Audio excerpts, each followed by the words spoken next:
Wednesday, June 3rd, today on Your Morning Atlantic, Auditor General slams NB Power for taking shortcuts on a planned gas plant. Details just ahead in your top news headlines.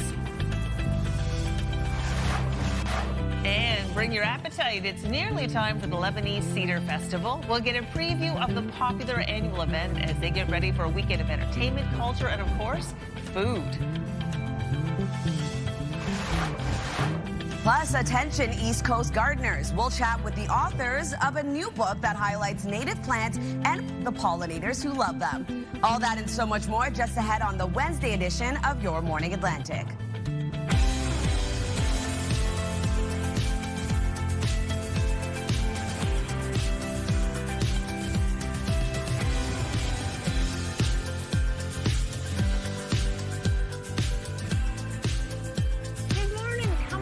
Join us. We're so happy that you're here.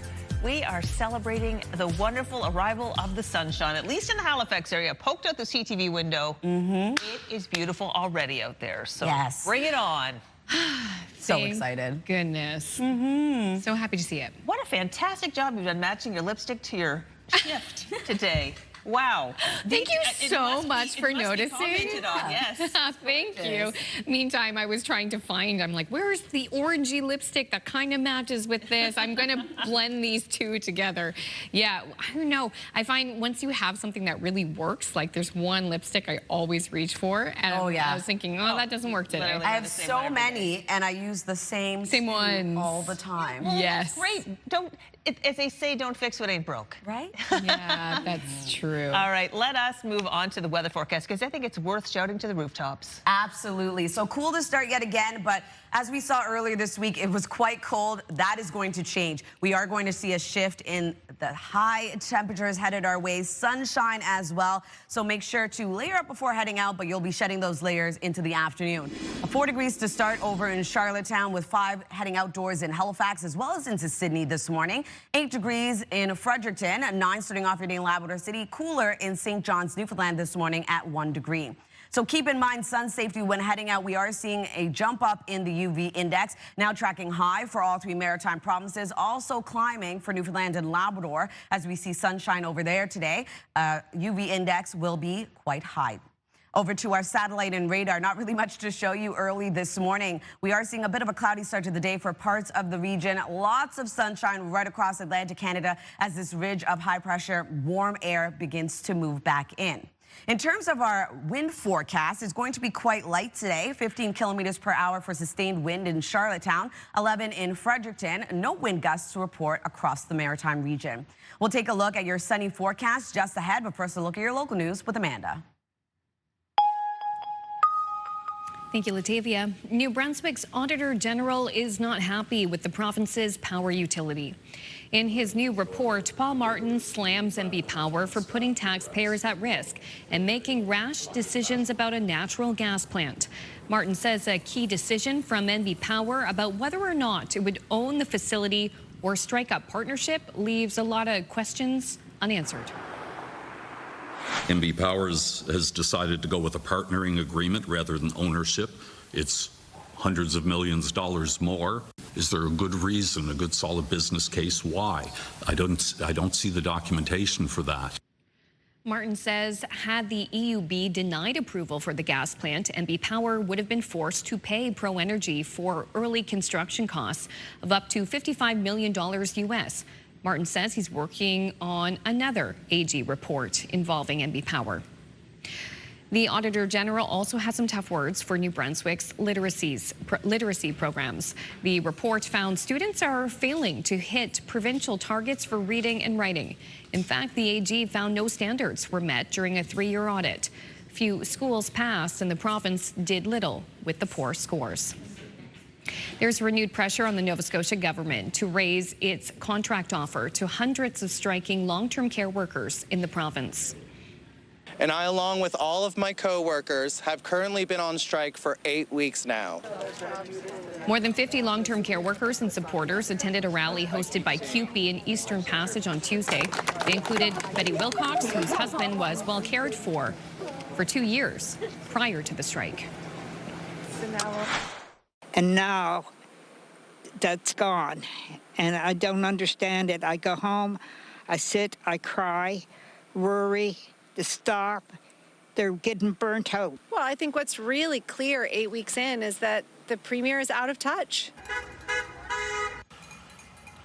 The government's latest offer that it made public included wage increases of between 12 and 24% over 4 years. There was also a 70% increase in shift and weekend premiums. QP has said the proposal would still leave workers earning less than the current living wage in the province. It was a class exam like no other. A high school class marched to save the historic Florenceville Covered Bridge on Tuesday. Don't let our bridge wash away. We want our history to stay. Carleton North High School students organized this rally as part of their final grade 10 civics exam. They carried signs, made speeches, and crossed the historic bridge, demanding the wooden span be restored, not removed. Built in 1886, the bridge has been closed to vehicle traffic for the past 6 years. And I have a grade 10 civics class down here today protesting hopefully someday the reopening of the Florenceville Bridge, and just to make sure that there is funding set aside to at the very least make sure that it stays safe and open to at the very minimum pedestrians and bikes, even if they can't get it reopened to traffic, but that would of course be the ultimate goal. The students hope their action will raise awareness. At 140 years old, it is the oldest bridge over the St. John River. A piece of local history they argue is worth saving. No word if they've been graded on the project yet. It's more than a year away, but debate has already begun over what to do when Nova Scotia's rent cap expires at the end of 2027. The 5% cap has always been billed as a temporary measure. Investment property owners say it was always a flawed policy that's constricting construction of new rental units. A rent cap is a red flag to investors. It means risk. And as long as that risk is there, there'll be less investment in the area. And we need investment. We need supply. There's big questions to be raised about why Nova Scotia doesn't have a system for above guideline increases. This is a system that's adopted in many other provinces. In the meantime, the province says it's focused on building more housing to help lower costs for everyone. Finally, a rare phenomenon has been spotted emerging from an active volcano in Hawaii. Cameras installed by the United States Geological Survey captured this whirlwind twisting from Hawaii's Kilauea volcano this week. Kilauea is one of the world's most active volcanoes, where there have been frequent eruptions for well over a year. We've been showing them here on this show, but look at that. That is really Wow. Whirlwind. Caught on camera. Wow, caught on camera and shared with us. That's neat. I know, really interesting stuff there. Ooh. Different shot from there than what we're used to seeing. Yeah, right? definitely. Kilauea, fascinating place. I'd love to get. Oh, wouldn't that be visit it. amazing? Did you visit it when you went to Hawaii, Latavia? Where was that exactly in Hawaii? Mount Kilauea. No, I don't think so. Oh, no, yeah. But I went many places. Well, I would Back in love the to day. go. I'd love to go. Okay, this is wild. Google is requesting federal approval from the United States to release 32 million mosquitoes in California and Florida as part of its debugging program. We can wait till you hear the details, Latavia. Yeah. So it plans to release insects that are male because they don't bite or carry disease like the female counterparts. And the males are treated with a bacteria that makes them sterile. So when they mate with wild female mosquitoes, there's very little progeny. The hope is to dramatically reduce the mosquito population. Oh, okay. By fire with fire. Yeah. I was just about to snap. More mosquitoes? Yeah, but I guess guess it makes sense that it's the females who bite because they need to put the, blood for the eggs, but Woo. Gosh. Makes you a little itchy, though. Oh, gosh. I mean, you need mosquitoes to feed the creatures, but I think in places Yes. like Florida, they have a lot. I've been dealing with some mad bug bites over the last, almost a month, 3 weeks now, as you ladies know, so I'm not happy. Not happy. Like maybe we need to release a bunch of male mosquitoes into the atmosphere. I don't know. We'll see. Okay, coming up, we'll have a first look at your national and international news headlines on this Wednesday morning, and Latavia has the latest look at the full forecast. We're in for a bit of a warm-up. Oh, yeah. Today, hello. Maybe time to get the bug spray. Potentially maybe some sunblock as well. Let's take a live look this morning at White Point, Nova Scotia. Nova Scotia's beautiful South Shore. We're always on the eye, looking out for bunnies this morning. Where are they? Anyone out for a walk on the beach? The forecast is next.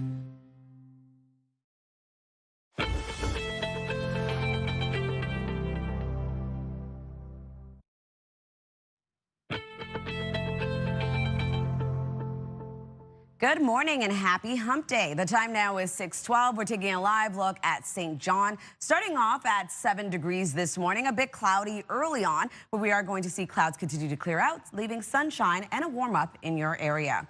Weather is brought to you by Cummins Trusted Home Standby Generators.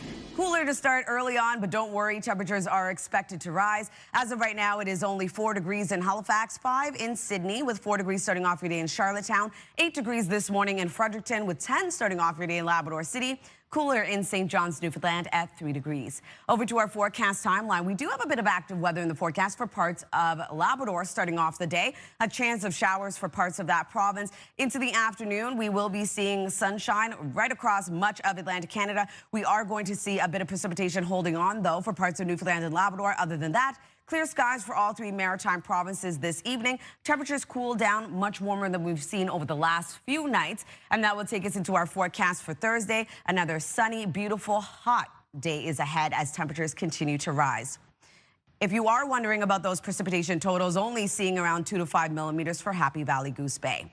For our forecast today for New Brunswick, temperatures are definitely rising, ranging from 16 to 27 degrees being the warmest into Edmundston and Campbellton. Starting off with a mix of sun and cloud, we will be seeing clouds clear out into the afternoon, leaving lots of sunshine across the province. For Prince Edward Island, highs between 11 to 19 today. Starting off with a mix of sun and cloud, clouds clear, leaving lots of sunshine into the afternoon. Same thing goes for Cape Breton Island, eastern mainland Nova Scotia, but starting off mainly cloudy and seeing those clouds clear, leaving sunny breaks into the afternoon. Daytime highs will range from 9 to 19 degrees. And then for the rest of Nova Scotia, light wind, lots of sunshine into this afternoon. Into the Tri-County area, starting off mainly cloudy. That will clear out. Lots of sunshine for this part of the province as well. And daytime highs will range from 17 to 20, being the warmest into Middleton and Kentville. Over to Labrador City, 22 degrees today, looking at mainly sunny start to your day. Clouds increase, actually, leaving a mix of sun and cloud. 11 degrees for St. John's, Newfoundland, and seeing increasing cloudiness as well. A mix of sun and cloud into the afternoon. So for Thursday's forecast, sunny and hot. Keep in mind sun safety, hydration as the UV index continues to climb up. Newfoundland, Labrador still holding on to a bit of shower activity. And then into Thursday night, we are going to see increasing cloudiness for New Brunswick, but sunshine ends off the work week as well for the maritime region. That's a look at your weather. We're going to throw things over to Amanda. Thank you, Latavia. A 3-year-old child that was thrown from a bouncy castle during a powerful storm in Montreal has died. The Quebec coroner's office confirmed the heartbreaking death. A coroner has now been appointed to determine the cause and circumstances surrounding the event. Witnesses say a powerful winds hoisted the bouncy castle into the air with the child still inside it. Paramedics treated 11 people in total.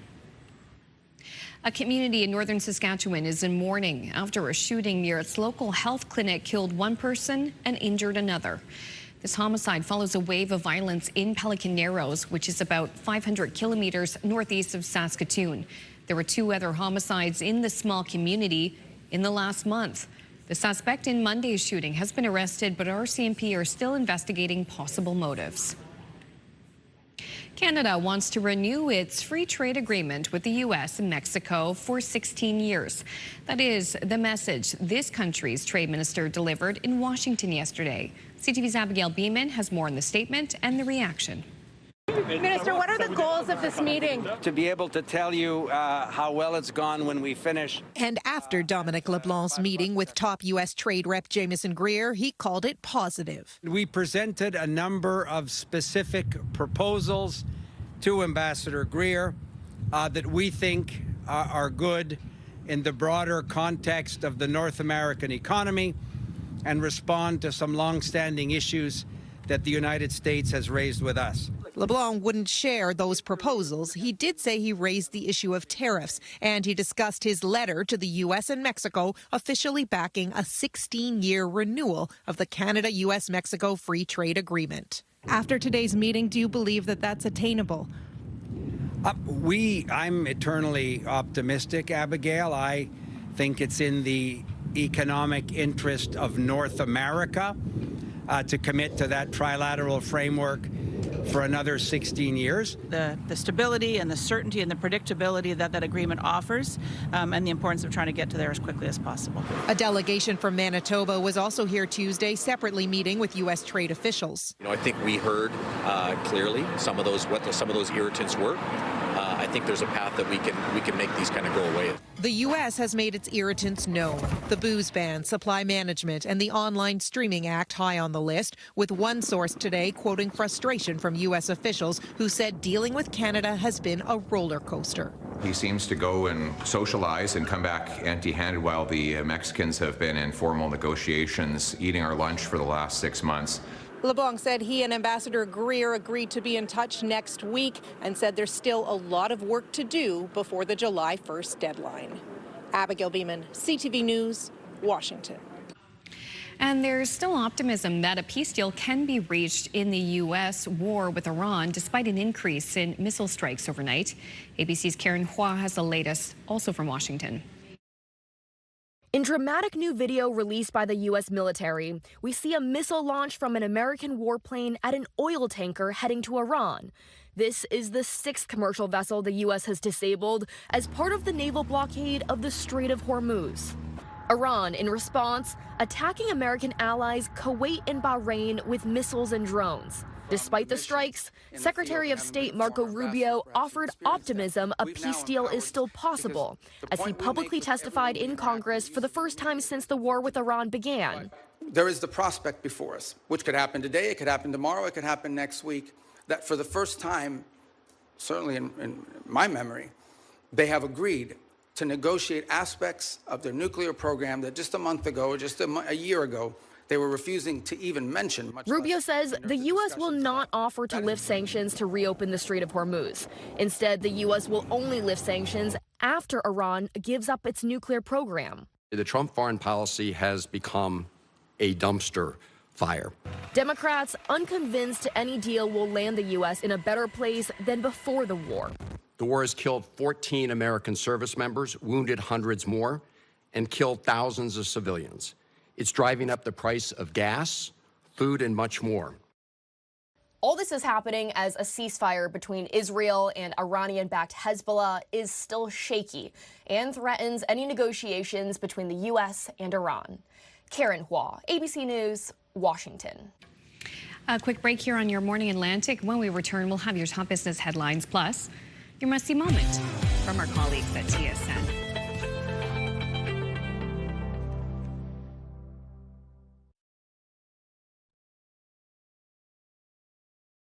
Move Mornings with Aaron and Peter. Weekday mornings on Move 100. The most fun in the morning. And home of the $1,000 minute. Only on Move 100 Halifax.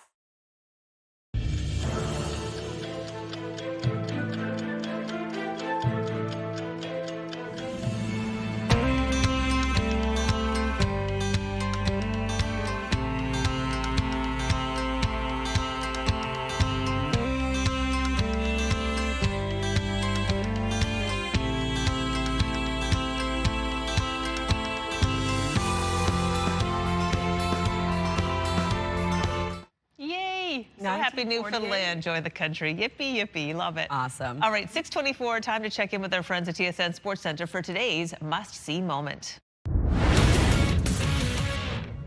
Hey everyone, Jermaine Franklin here inside the Sports Center newsroom with your must-see moment from Tuesday, and for it, we're heading to Raleigh, North Carolina. Game 1 of the Stanley Cup Final, just moments after the opening faceoff. Shea Theodore can't keep the puck in, and Nick Ehlers takes full advantage, keeps on the 2-on-1, and snipes his first of 2 goals in the opening frame. After so many years of playoff disappointment in Winnipeg, the former Jet scores the 3rd fastest goal to open a Cup Final just 25 seconds into his first Cup Final game. Definitely worth your must-see moment. And with that, Game 1 in the books. It's the association's turn to take center stage tonight. Game 1 of the finals begins. Wemby and the upstart Spurs hosting Jalen Brunson and the Knicks. Coverage begins at 8 Eastern on TSN 3 and 4. Have a great day.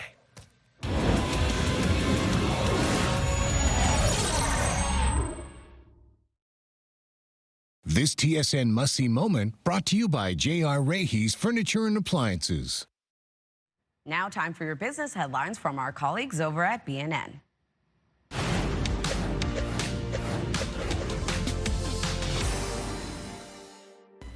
Home sales in Metro Vancouver down almost 4% in May compared to May of 2025. The biggest weight on the sector, apartment sales. They were down about 7%. The benchmark price of a home is also down year over year by more than 6%. For May, it was just over $1,100,000. The benchmark price for an apartment specifically in Metro Vancouver was just under $700,000. The International Energy Agency says global oil inventories could hit critically low levels ahead of the peak summer driving season. That could lead to a second release of emergency stock. But the official adds that won't solve the problem, with traffic through the Strait of Hormuz still hampered by the Iran-U.S. conflict. Victoria's Secret stock up a whopping 47% today after the lingerie company reported earnings. Its net sales for the quarter were $1.6 billion U.S. Victoria's Secret trying to turn things around after several years of slower sales. It traded today under its new ticker, VSXY. Here are the closing numbers for the day. The Canadian dollar up a fraction to 72.27. West Texas Intermediate up to 93.53. Western Canadian Select is down to 71.43. And the TSX popped up over 400 points for a new record close today of 35,169. Those are your business headlines. I'm Marilla Fernandez. Taking a look at our 3-day forecast, starting off in New Brunswick, a high of 25 degrees today. Lots of sunshine as clouds clear out early in the morning. 29 degrees on Thursday. That sunshine sticking around in the forecast. Ending off the work week on Friday with sunny skies. 24 degrees is your daytime high. Showers move into the evening. For Nova Scotia, 20 degrees today, seeing clouds clear, leaving sunshine this afternoon. 26 on Thursday. Sunshine continues in the forecast to end off the work week. Yet again, a daytime high of 26. For Prince Edward Island, 17 degrees today. A mix of sun and clouds starts off the day. Will clear out, leaving sunshine this afternoon. On Thursday, 26 degrees, and seeing sunshine sticking around to end off the week on Friday, cooling down to 18. Time now, 6:28. We'll be right back.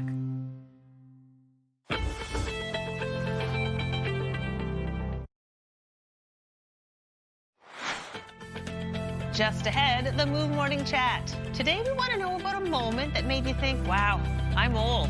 Your answers are coming up in 15 minutes. Our answers are coming up in 15 minutes. Yours, hopefully later. That's on Your Morning Atlantic.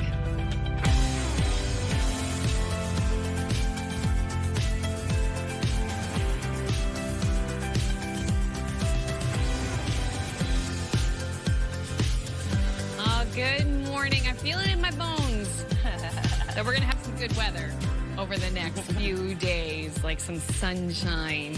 Yeah, we've got some fun stories we're going to be sharing a little bit later, though, with Aaron and Peter. Looking forward to their answers and your answers as well. But that's coming up in a few minutes. First, we're looking at the weather right now. We have a good some preview. Fog that's actually moved in early this morning in the Halifax area. Cool to start. Fog will dissipate. Clouds will clear out. We will be seeing lots of sunshine in the forecast. And we do have this ridge of warm air moving now into our region, really helping to warm things up. Look at the South Shore. In Lunenburg. It's glorious this morning. Picturesque. Beautiful start to the day. Keep in mind sun safety when heading out. We are seeing the UV index climb. We'll take a look at that graphic in just a second. But we are going to see a cooler start to the day as of right now. 5 degrees in your area and cooler into Halifax at 4. 5 degrees in Sydney right now. 4 degrees in Charlottetown. 8 in Fredericton. Looking at 9 degrees over in Happy Valley Goose Bay. 3 degrees starting off your day in Corner Brook. Here's a look at that UV index. It is currently tracking high across all 3 maritime provinces now. Newfoundland and Labrador also seeing a rise in the UV index, and it will be tracking high throughout your day. So in terms of our satellite and radar, not really much to show you. However, we do still have some active weather starting off the day. A bit of shower activity early this morning for parts of Labrador. Other than that, though, a bit cloudy starting off your day. Clouds will continue to clear out. Lots of sunshine remains in the forecast throughout your day today. And in terms of the wind forecast, going to remain quite light. As of right now, nothing above 11 kilometers per hour for sustained wind in Charlottetown, with no wind gusts to report at this time. We'll take another look at your long-range forecast just ahead, but first a look at your local news with Amanda. Thank you, Latavia. A provincial funding freeze is being blamed for shutting down a number of public libraries in Nova Scotia's Annapolis Valley. Library users in Kentville gathered outside of PCMLA John Lohr's office on Tuesday to protest the potential closing of 5 libraries. Hantsport, Kentville, Port Williams, and Middleton are slated to close, while village officials in Lawrencetown have pledged to keep that location open. The closures of the others are a big blow to the communities. We're very disappointed. I mean, libraries mean a lot to the area, and currently we don't understand the logic for why these ones are closing. When libraries lend their books, get money, a small commission from the Canada Council for the Arts. Those of us who are struggling to make ends meet as authors actually benefit from the library loans. Provincial funding for libraries comes from the Department of Communities, Culture, Tourism and Heritage. CTV News contacted them for comment but did not receive a response by deadline. On its website, the AVRL board says their funding hasn't increased since 2020. Nearly 2 months after a tanker rolled on a New Brunswick highway, crews are still cleaning up the aftermath of tens of thousands of liters of spilled fuel. Perio Engineering has so far removed 2,000 metric tons of soil, and they've established clean walls, which means areas around their excavation where they haven't detected certain levels of these volatiles. In early April, a double fuel tanker rolled over on Highway 1 in Nowidjawak, resulting in around 36,000 liters of spilled fuel. One eastbound lane remains closed as crews continue to remove contaminated soil from the area. Monitoring wells have been installed on site, while booms and other mitigation efforts have been put in place in the short term to keep the spill from spreading. An Environment Department spokesperson says regular sampling is happening. No timeline was given for when remediation will wrap up. As for the crash itself, it is still under investigation. New Brunswick's Auditor General isn't happy with the province's power utility. In his latest report, Paul Martin slams NB Power for putting taxpayers at risk and making rash decisions about a natural gas plant. Martin says a key decision from NB Power about whether or not it would own the facility or strike up partnership leaves a lot of questions unanswered. NB Power has decided to go with a partnering agreement rather than ownership. It's hundreds of millions of dollars more. Is there a good reason, a good solid business case? Why? I don't see the documentation for that. Martin says had the EUB denied approval for the gas plant, NB Power would have been forced to pay Pro Energy for early construction costs of up to $55 million US. Martin says he is working on another report involving NB Power. Now to an unsettling trend emerging in Moncton. Frontline workers say the number of drug overdoses on the streets is hitting an unmanageable level. Ryan Clements says he's lucky he survived over the weekend. There's been a lot. There's been way too many. There's a bad batch of fentanyl in town. Me being a user myself, I overdosed 3 times this weekend. I've seen the same reports that we've seen about tranquilizer-laced fentanyl, and so it's a serious concern that we have these potent drugs on our streets. 6 more calls were reported by noon on Tuesday. Finally, Uber has released its 2026 Lost and Found Index, offering a look at the items riders left behind in vehicles right across the country over the past year. Now, while phones, wallets, and bags, once again, they top the list of the most commonly forgotten items, Uber says some riders left behind a few more unusual things. So among them, a 15-pound frozen turkey, And an aquarium with fish and supplies. Whoa. What? Yeah, that happened in Toronto. Also, a full set of goalie pads in Edmonton. Wow. And a violin hard case in Montreal. Uber says Saskatoon is Canada's most forgetful city, with Regina third, followed by Windsor, Victoria, and St. John's. Wow. St. John's taking it for Atlantic Canada. Have you ever forgotten anything in? Oh, yes. All the time. Rideshare? Yeah, all the time? Not in a rideshare, but in a cab. Oh, in a cab. Yeah. And the cab driver brought it back. I think I might have my wallet, and he brought it back. Money was in it. Amazing. Which brings us to our next story, actually. All right. The good things happen. This is a story about a lost wallet with a very happy ending. David Jacobson assumed his wallet was gone forever, along with the $500 that was inside it. He looked everywhere for nearly 3 days, and then he found this note in his mailbox. It said his wallet had been found. So Leo McIntosh had picked it up along the same bike trail where it was lost, and the two arranged to meet up. The money was on the wallet, not a nickel missing, and then they became friends. Oh, nice. So he lost his wallet, but he found a friend. Oh. That's awesome. And isn't that more treasurable? Yeah, and in this case, worth more. he even got the money back, so it's all good.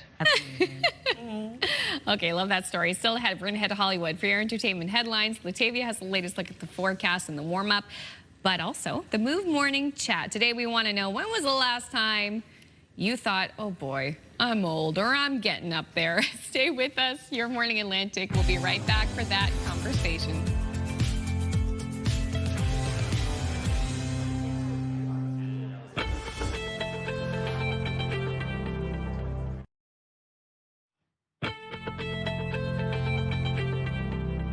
Good morning and welcome back. The time now is 6:42. We're taking a live look at Antigonish, starting off at 6 degrees this morning. So it is cool to start, a bit cloudy. We are going to see clouds continue to clear out, leaving lots of sunshine into the afternoon. Same thing goes across Atlantic Canada. A bit cooler this morning, definitely colder than yesterday morning. And as of right now, we're looking at 4 degrees as you head outdoors in Halifax as well as into Charlottetown. 6 degrees in Moncton, 10 degrees starting off your day in Labrador City, and 3 degrees over in St. John's, Newfoundland.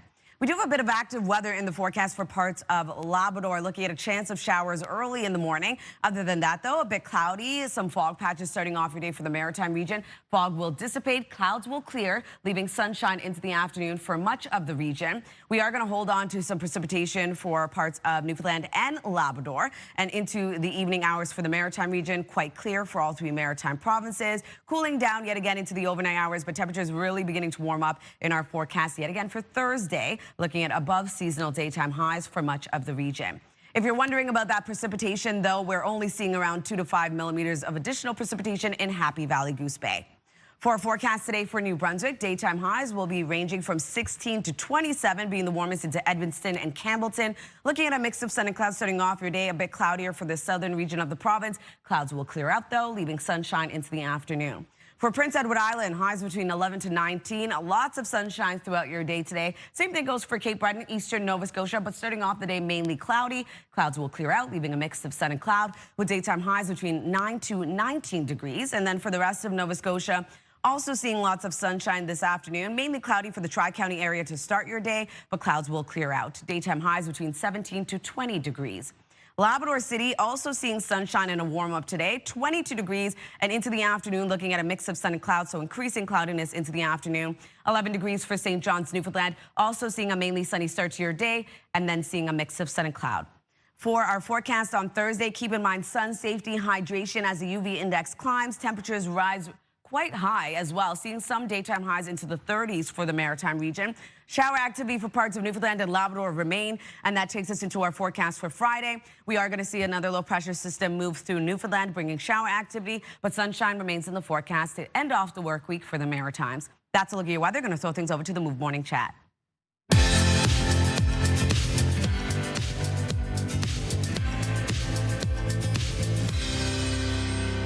It's the Wednesday edition of the Move Morning Chat, and today we're really going to go back in time. We're asking, what was your latest, oh goodness, I'm old moment? Aaron and Peter, who wants to be the one to start this? Well, you know what? I had my very first, the music is too loud in this restaurant moment. Oh. And this, you know what? I love loud music. I love live music. But after the telethon, Peter and I went for a bite to eat. We were in a restaurant, and we were chatting with a few people, and I was literally looking at them like, I cannot hear you. There was live music, and I looked at Peter and I said, don't you think they could just like turn it down a little bit? He did not agree. He was okay with it. I'm like, what is going on? Yeah, and she was giving old vibes for sure. And by the way, it was jazz music too. It wasn't even like it was a, rock and roll cover band or anything. It was jazz music. It was too loud, and I couldn't hear myself think. I do this sort of thing too. I have old moments that I bring on myself because I play with numbers and how long I've been doing this and all that sort of thing. I just asked Latavia, just before we get on the air, when, I'm going to try this out with you, Latavia, when did you first become a broadcaster? When did you first go on the air? You said 2009, right? Mm-hmm. Okay, so stay with me here. So you've been a broadcaster in the 2000s, the 2010s, and the 2020s, all being said, in 3 decades now. 3 different decades you've been a broadcaster. Like, what? Just like that. Took a while for my brain to compute what you were saying, but I was like, oh. Okay, but I started in the 80s. So 80s, 90s, 2000s, 10s, 20s, 5 different decades now. So I do this to myself. I can't blame anybody else but me, okay? So yes, I have, I'm old moments all the time. Latavia, I think we're just getting started. I'm sweating right now. I'm stressed out. Oh my goodness. I think the latest one for me would have been actually yesterday. I went outside and the sun is shining. I'm like, you know what, let me squat down and just kind of like perch down. It's a little cool outside. I want to warm up. What did you do? That burned. Oh, My it knees burned. hurt. I was like, how am I going to get back out of this situation? Can I get back up? Go slowly. Don't want to roll your ankle. I literally had this thought process in my head and felt mad embarrassed, the fact that I was even down there in the first place. I'm like, I can't hang anymore. I can't do these things. Can't hang anymore. My body is not built for this anymore. I like how the audience was you and you just felt embarrassed for yourself. Absolutely, yeah. Okay, this is the one for me. I told Sam, I said, I might share this story with you one day. So my friend Sam Cole does public relations for Bide a While. It's the animal shelter in Dartmouth. She's a wonderful person. And back in December, we decided we were going to start training for the Blue Nose Marathon together, which was just in May. So we ran that together. Great experience. So I didn't know her super well before this training block. So on our first run, we're starting to talk about things in life. Yeah. And she's talking about going to school during the pandemic. And I'm thinking during the pandemic, I'm here on this show, I'm talking about COVID-19 as a broadcaster. And so we were talking for a little bit, and then we said, well, how old are you? And she asked me, she said, how old are you? I said, I'm 37. She goes, wow, you look great for your age. Like sting. She said it in the kindest way. So lovely, and I love Sam. But internally, I'm like, that is the first time I've received you look good for your age. And now my birthday's passed. I'm 38, actually, technically, so. Technically. But fresh. Happy birthday. Fresh. Thank you. All right, well, we're going to pose this question to our viewers now. We want to know, what was your latest, oh, shoot, I'm old moment? Text us at 10400. We'll read all of your answers later in the show.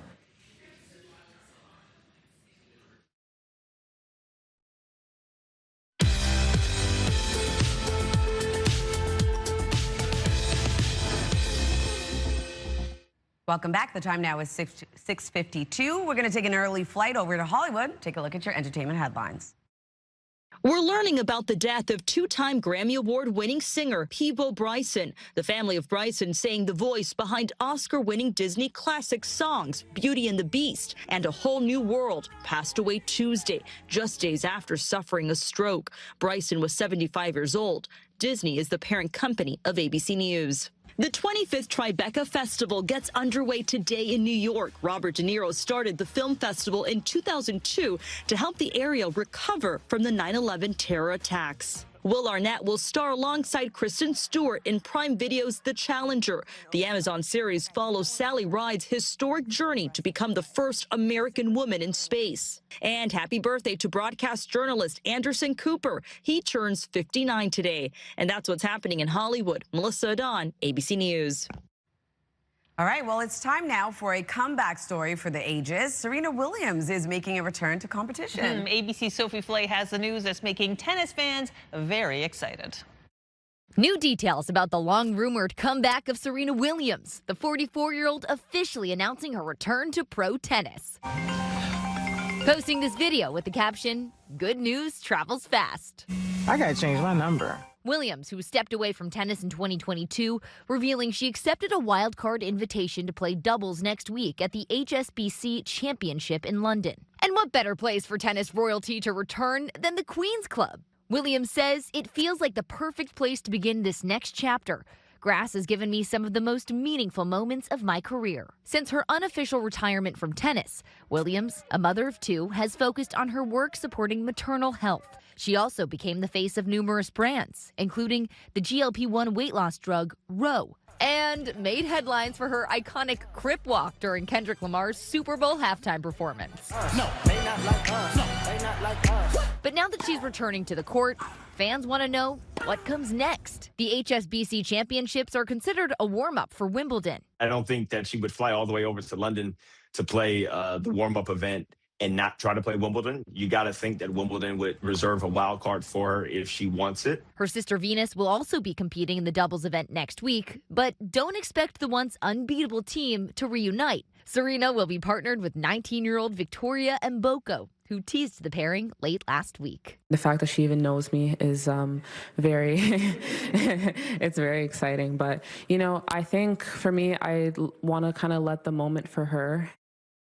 The grass court tennis season is extremely short, so if Serena does want to try for Wimbledon, she only has a few weeks to get back into the swing of things. Sophie Flay, ABC News, New York. Thank you, Sophie. Happening now in local news, New Brunswick's Auditor General not happy with the province's power utility. In his new report, Paul Martin slams NB Power for putting taxpayers at risk and making rash decisions about a natural gas plant. Plus, in Nova Scotia, more than 50 striking long-term care workers and their supporters attended a rally hosted by CUPE in Eastern Passage. CUPE says the province's latest proposal would still leave workers earning less than the current living wage in the province. Plus, pothole season still ongoing. It tends to get a lot of attention in cities, but they are thriving in rural areas too. That story just ahead. But first, it's a look at the hot 3-day forecast with Latavia. Thanks, Amanda. Starting off in New Brunswick, temperature today will be above seasonal at 25. Lots of sunshine across the province. Warming up even further on Thursday, 29 degrees, but cooling down just a bit, still remaining above seasonal on Friday with a high of 24. We do have a chance of showers returning into the evening. For Nova Scotia, 20 degrees today with clouds clearing out. Lots of sunshine in the forecast for Thursday as well with a high of 26. 26 degrees is your daytime high on Friday, ending off the work week with a mix of sun and cloud. Prince Edward Island, 17 degrees today with sunny skies, warming up to 26 on Thursday, but cooling back down to 18 on Friday with a mix of sun and cloud.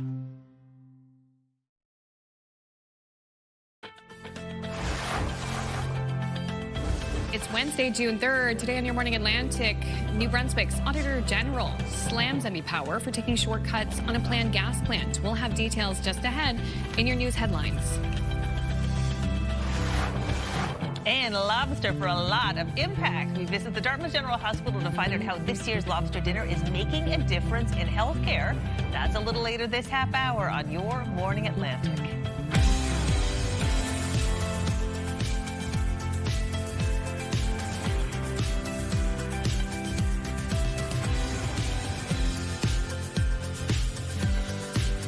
Good morning, Atlantic Canada. Thank you so much for joining us. Time now is 7 o'clock, Wednesday, June 3rd. Yes. And we are going to see quite a warm-up in the forecast for much of the Maritime region. Latavia's been so happy the past few days because she's like, the weather is coming, it's turning around, the sunshine's coming with the heat. I love when the sun is out. It just makes everything so much easier. And it is lovely to be able to go out without a heavy jacket, and that will be the case later today, is it? Oh, absolutely. So it's cool to start yet again, but we're going to start to see that warmer air really push through Atlantic Canada. Finally seeing that warm up and that sunshine sticking around for a good majority of time. The weekend not looking so nice anymore. Yet. There we go. But get outside and soak up that sunshine and that warm up while we can. Wow. Yeah. So we're going to practice some patience this morning. Don't let the morning forecast fool you for later. You talked about this fog earlier, Latavia. Right? We just saw it move in like a few hours ago, and I was like, ooh, you could feel the chill off that fog. But it will be dissipating. We will be seeing clouds clear out. Lots of sunshine in the area and across the region today. 4 degrees to start your day off in Halifax, so definitely need those layers still early on.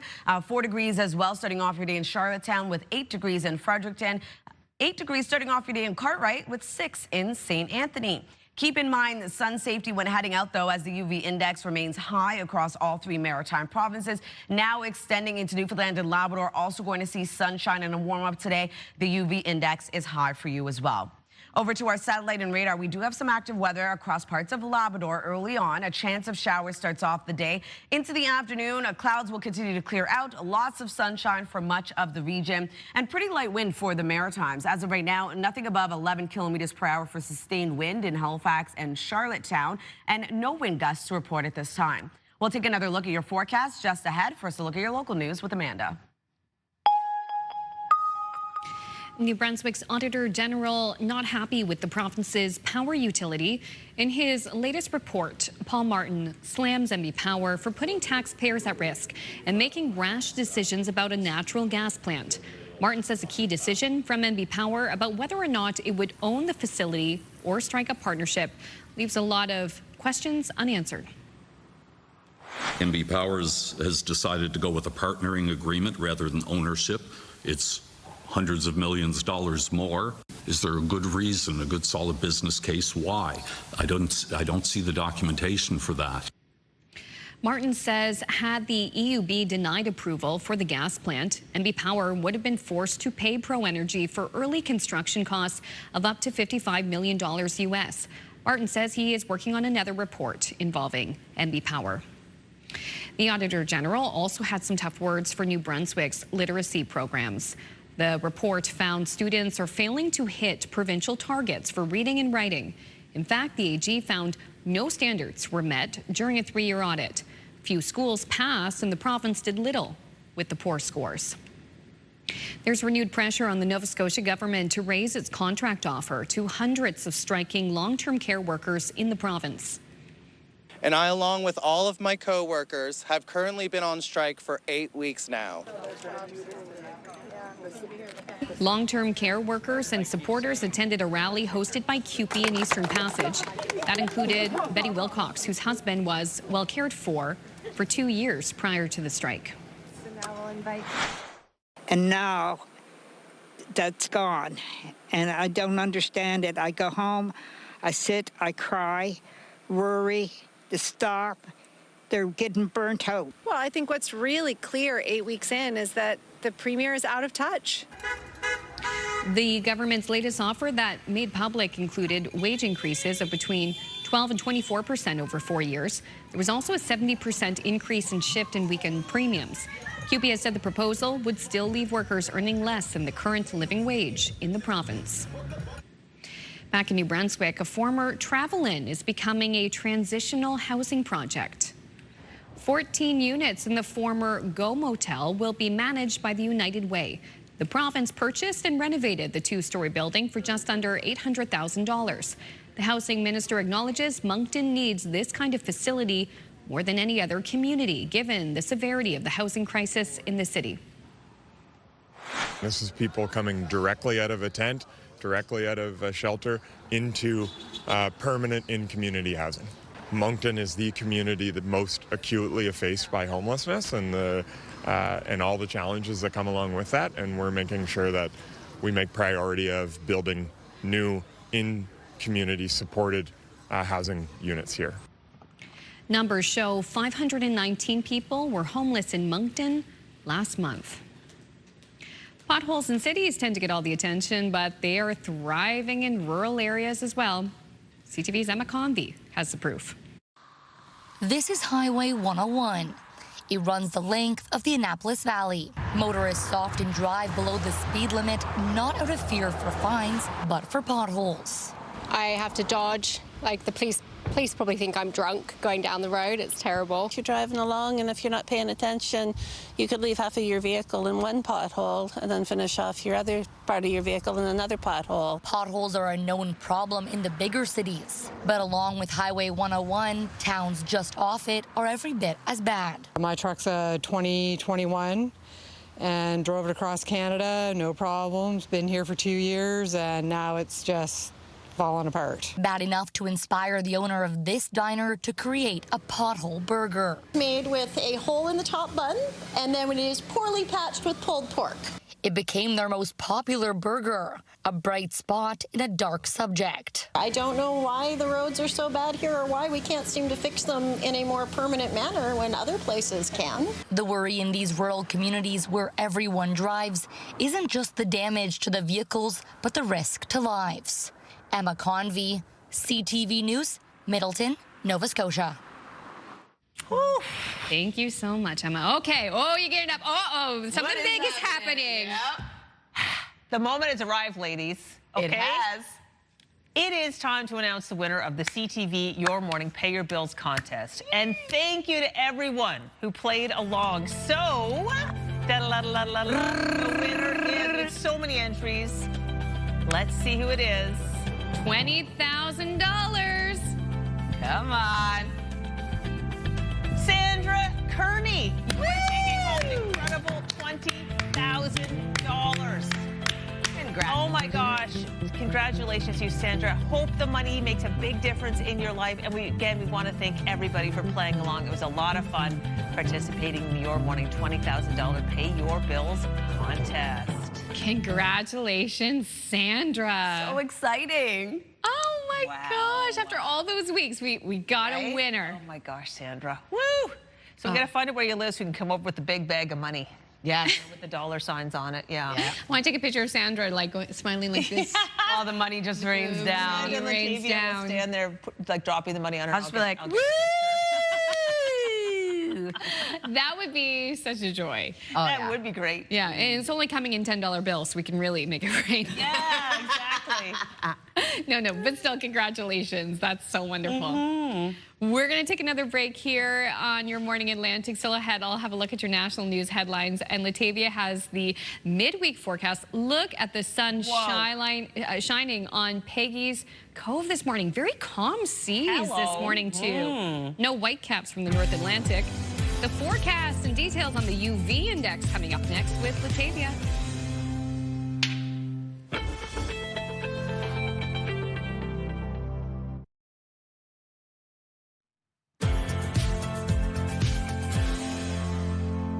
Good morning and welcome back. The time now is 7:12. We're taking a live look at Partridge Island. Cloudy to start, 8 degrees early this morning. Clouds will continue to clear out, leaving lots of sunshine in your area. Weather's brought to you by Cummins Trusted Home Standby Generators. It is cool early this morning, but don't worry. Temperatures are expected to rise a little bit later on for our daytime highs. As of right now, it is 4 degrees heading outdoors in Halifax as well as into Charlottetown. 8 degrees starting off your day in Fredericton, 9 degrees in Happy Valley Goose Bay, and 5 degrees over in St. John's, Newfoundland. Over to our forecast timeline. We are seeing a bit of a cloudy start to the day. Some fog patches for parts of the Maritime region. Fog will dissipate. Clouds will clear out. Lots of sunshine for much of the region. We do have some active weather starting off your day, though. Looking at a chance of showers for parts of Labrador. That's expected to stick around but taper off for the most part. Into this afternoon, sunshine. Keep in mind sun safety as the UV index continues to climb, even over the next couple of days. Sun safety and hydration, very important. Into tonight, we are going to see pretty clear skies for all 3 maritime provinces. Chance of showers starts to move in for parts of Newfoundland. Other than that, though, going to be a beautiful sunny day ahead for Thursday, and temperatures are going to warm up even further. If you are wondering about precipitation totals, not seeing any accumulation for the Maritimes because we do not have any there, but we do have 2 to 5 millimeters for Happy Valley Goose Bay. Over to our forecast today for New Brunswick. Daytime highs will range from 16 to 27 degrees. being the warmest into Edmonton and Woodstock. We are going to see a mix of sun and clouds start off the day for the central and northern region of the province. For the southern region, looking at mainly cloudy skies, that will clear out as well. Lots of sunshine throughout your day today. Prince Edward Island, highs between 12 to 19 degrees, being the warmest into Tignish. We are going to see a mix of sun and clouds start off your day. Clouds clear, leaving lots of sunshine this afternoon. Same thing goes for Cape Breton Island, eastern Nova Scotia, but starting off mainly cloudy, seeing a mix of sun and cloud this afternoon with highs between 9 to 19 degrees. For the rest of Nova Scotia, looking at mainly cloudy skies for the Tri-County area, seeing a mix of sun and cloud for mainland Nova Scotia. Clouds clear, lots of sunshine this afternoon. Daytime highs between 17 to 20. Lots of sunshine and a warm-up for Labrador City today with a high of 22 degrees, a mix of sun and cloud expected this afternoon. 11 degrees for St. John's, Newfoundland, starting off with mainly sunny skies as well, or sunny skies, I should say. That will clear out, increase into a mix of sun and cloud into this afternoon. So a chance of showers for Thursday's forecast for Newfoundland and Labrador, but for the Maritime region, lots of sunshine remains. Temperatures continue to rise, but actually start to cool down just a bit into our forecast for Friday. Still remaining above seasonal for those daytime highs, holding on to sunshine. And then for Newfoundland, we do have a low pressure system moving in, bringing showers back around. So that's a look at your weather forecast. Going to throw things over to meteorologist Kaylin Mitchell.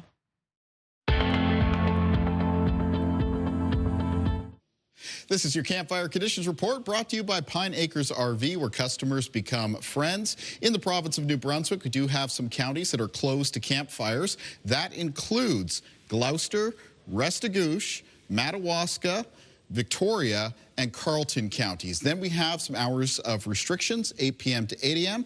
for Northumberland, York, and Charlotte counties. The remainder of New Brunswick open to campfires. In the province of Nova Scotia, Halifax, the South Shore, and the Annapolis Valley, campfires are restricted to the hours of 7 p.m. to 8 a.m. For the remainder of Nova Scotia, campfires are permitted between 2 p.m. and 8 a.m. And for Prince Edward Island, campfires are currently permitted, with domestic brush burning allowed between the hours of 2 p.m. and 8 a.m. For your Campfire Conditions Report, I'm Kaylin Mitchell. New polling reveals how frustrated Canadians feel about our healthcare system. CTV's Andrew Johnson has more on the data and the people behind it. She got her own bowl of Cheerios last week for the first time. Jen Dunn still remembers how she got her daughter Kaya, who has severe autism, a referral to a pediatrician.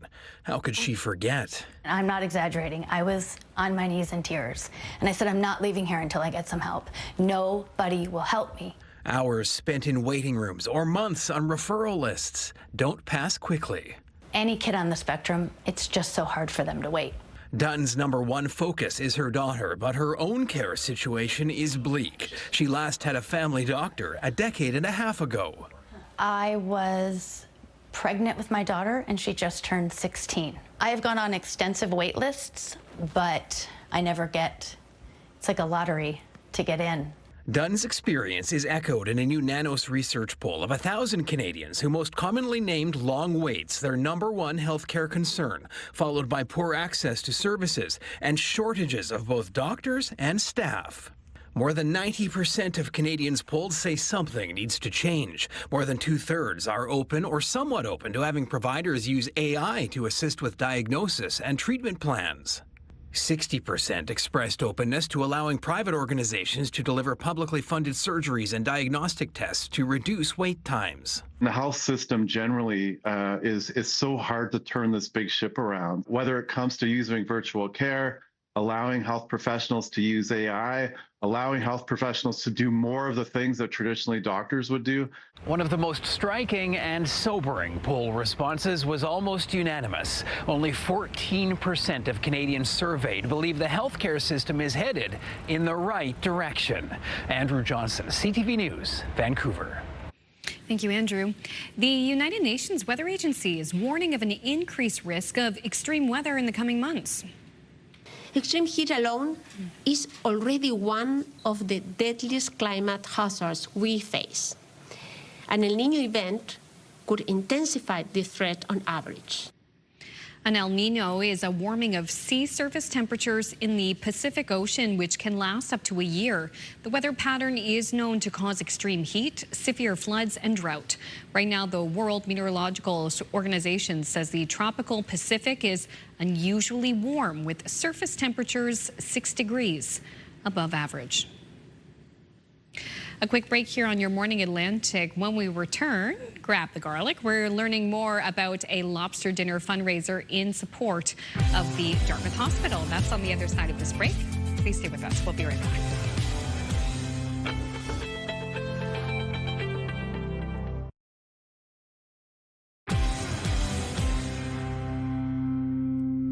It's for a good cause, everybody. The lobster's dancing. You know why? Because it's time again for the 41st annual Dartmouth General Hospital Foundation Lobster Dinner and Auction. I'm joined by Stephen Harding, who is the president and CEO of the Dartmouth General Hospital Foundation. This is the most wonderful time of the year, isn't it? We are going to have fun. Thank you, Crystal, for joining us today. We're super excited about the lobster dinner coming up. Well, I love being here. So fun that we're inside the Dartmouth General Hospital, which is undergoing all kinds of amazing transformations. The transformation is incredible. Thanks to donors and thanks to events like the lobster dinner, this is going to make a big impact here. We're raising money for a new surgical package this year, so it's going to make a big difference for our patients. That's fantastic. Before we get into the nuts and bolts of that, I want to know, there are many, many ways that people at home can support the dinner this year. Let's get into them. Yeah, so the event is on June 6th at Fisherman's Cove. Again, this year, we're back at Fisherman's Cove. Super fun party. It's a great time. So people can buy tickets. They can go online to do our silent auction. Every bit helps. And this year, we're going to be doubling it for Dartmouth General, thanks to the J&W Murphy Foundation. So every dollar raised through the ticket sales or through online auction will be matched by the J&W Murphy Foundation. So we're doubling it for Dartmouth General. Well, it's a wonderful event. I got to go for the first time last year. It is just delightful. A great evening, so much generosity, so much inspiration, and 2 lobsters. You get 2 lobsters as well. It's the 2 lobster dinner. Wow. It's super fun, too. It's a great party, and it's a great way to celebrate philanthropy at Dartmouth General here in Nova Scotia and support an incredible orthopedic package as well. So. All right, so let's bring in Dr. Jay Snyderman to talk a little bit about the impact. You are an orthopedic surgeon, and it was a robotic equipment here at Dartmouth General Hospital that encouraged you to move here from out west. That's cool. So the recruitment it actually works. It does work. The team here is amazing. The foundation is amazing, and because of all that great work they're doing, it kind of makes its way across Canada. And I really had a good understanding of what was going on here before I even came. So I was very excited. We're very excited that you're here. And the last time we checked in with you, you were actually having a very busy day of surgery. Can you tell our viewers about that?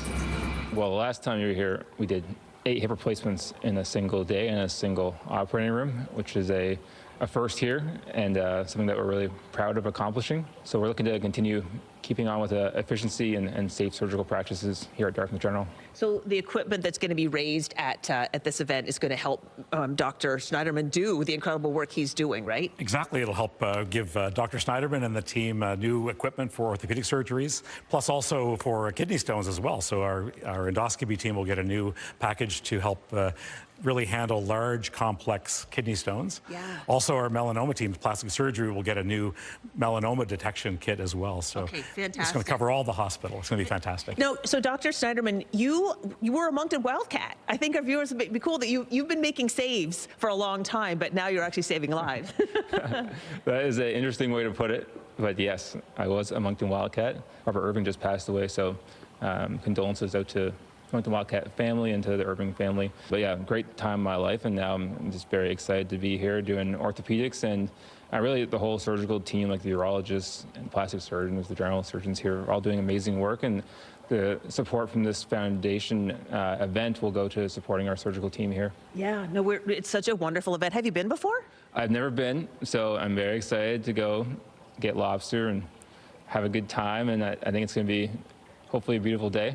Yeah, it doesn't matter the weather. I'm telling you, the vibes, the atmosphere is very, very warm. You're right on the ocean. The views are incredible. It's always a pleasure to be in your company, but now we're in your house, Dartmouth General Hospital, and it's just so wonderful to get to talk about this great event. Thank you for coming, Crystal. Incredible. The CTV support is really amazing, too. Thanks to CTV for sponsoring. Sponsors make things happen. You know, the Ocean Contractors, Ocean Conrad Group are sponsoring this year again. Philanthropy makes things happen in this community, so a big thanks to CTV and Ocean Conrad. Oh, it's our pleasure. Dr. Snyderman, keep up the great work. I love it, and we're going to give our last word to the lobster. It's Isaac today. Lobster, Isaac, give us a dance, and we'll put all the information about the Foundation's event, the 41st Annual Lobster Dinner and Auction, on our website. Participate, participate, participate. Taking another look at our 3-day forecast, 25 degrees today, starting off with a mix of sun and cloud. Clouds will continue to clear out into the afternoon. 29 on Thursday. Sunshine continues in the forecast across the province and cooling down just a bit, still remaining above seasonal with 24 on Friday. A mix of sun and cloud throughout the day, a chance of showers across the province into the evening. For Nova Scotia, 20 degrees today with clouds clearing, leaving sunshine throughout your day into the afternoon. On Thursday, 26 degrees with sunny skies and a mix of sun and cloud on Friday, a high of 26. Prince Edward Island, 17 degrees today, clouds clear, lots of sunshine throughout your day. 26 on Thursday with sunny skies right across the island, cooling down just a bit. 18 degrees on Friday with a mix of sun and clouds.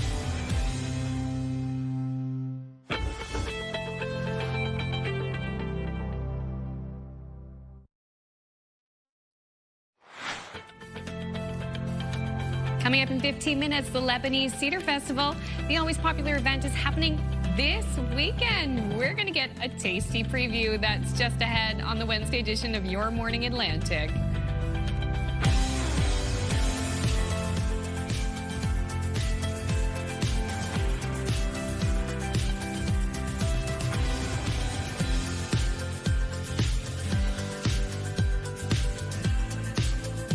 Really vibing with the music today.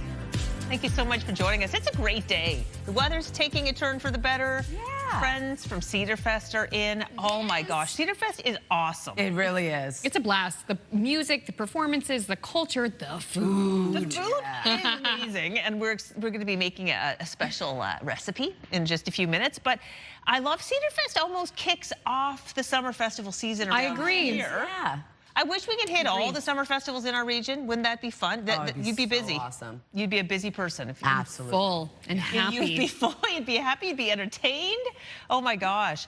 But I know, having organized a lot of community events in the past, weather plays a big role. Big role. Absolutely. That's the thing, right? We're always checking the forecast to see what the day is going to bring. It is cool to start across the region. Keep that in mind when you are heading out. Beautiful, though. We are starting to see clouds slowly clear out. Lots of sunshine in the forecast throughout the day today, but it is cold, as I mentioned. As of right now, 4 degrees starting off your day in Halifax, but temperatures will be rising above seasonal for our daytime highs today.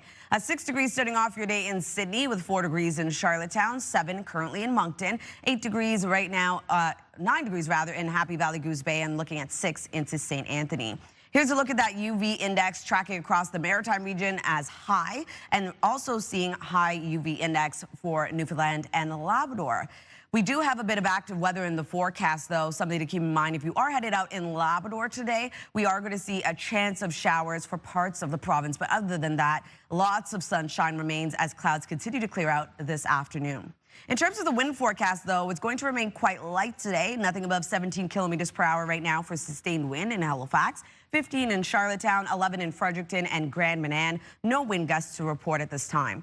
We'll take another look at your forecast just ahead, but first a look at your local news with Amanda. And we begin with an unsettling trend emerging in Moncton. Frontline workers say the number of drug overdoses on the streets is hitting an unmanageable level. Ryan Clements says he's lucky he survived after this weekend. There's been a lot. There's been way too many. There's a bad batch of fentanyl in town. Me being a user myself, I overdosed 3 times this weekend. I've seen the same reports that we've seen about tranquilizer-laced fentanyl, and so it's a serious concern that we have these potent drugs on our streets. And 6 more calls were reported by noon on Tuesday. A provincial funding freeze is being blamed for shutting down a number of public libraries in Nova Scotia's Annapolis Valley. Library users in Kentville gathered outside of PCMLA John Lohr's office on Tuesday to protest the potential closing of 5 libraries. Hantsport, Kentville, Port Williams, and Middleton are slated to close, while village officials in Lawrencetown have pledged to keep that location open. The closures of the others are a big blow to the communities.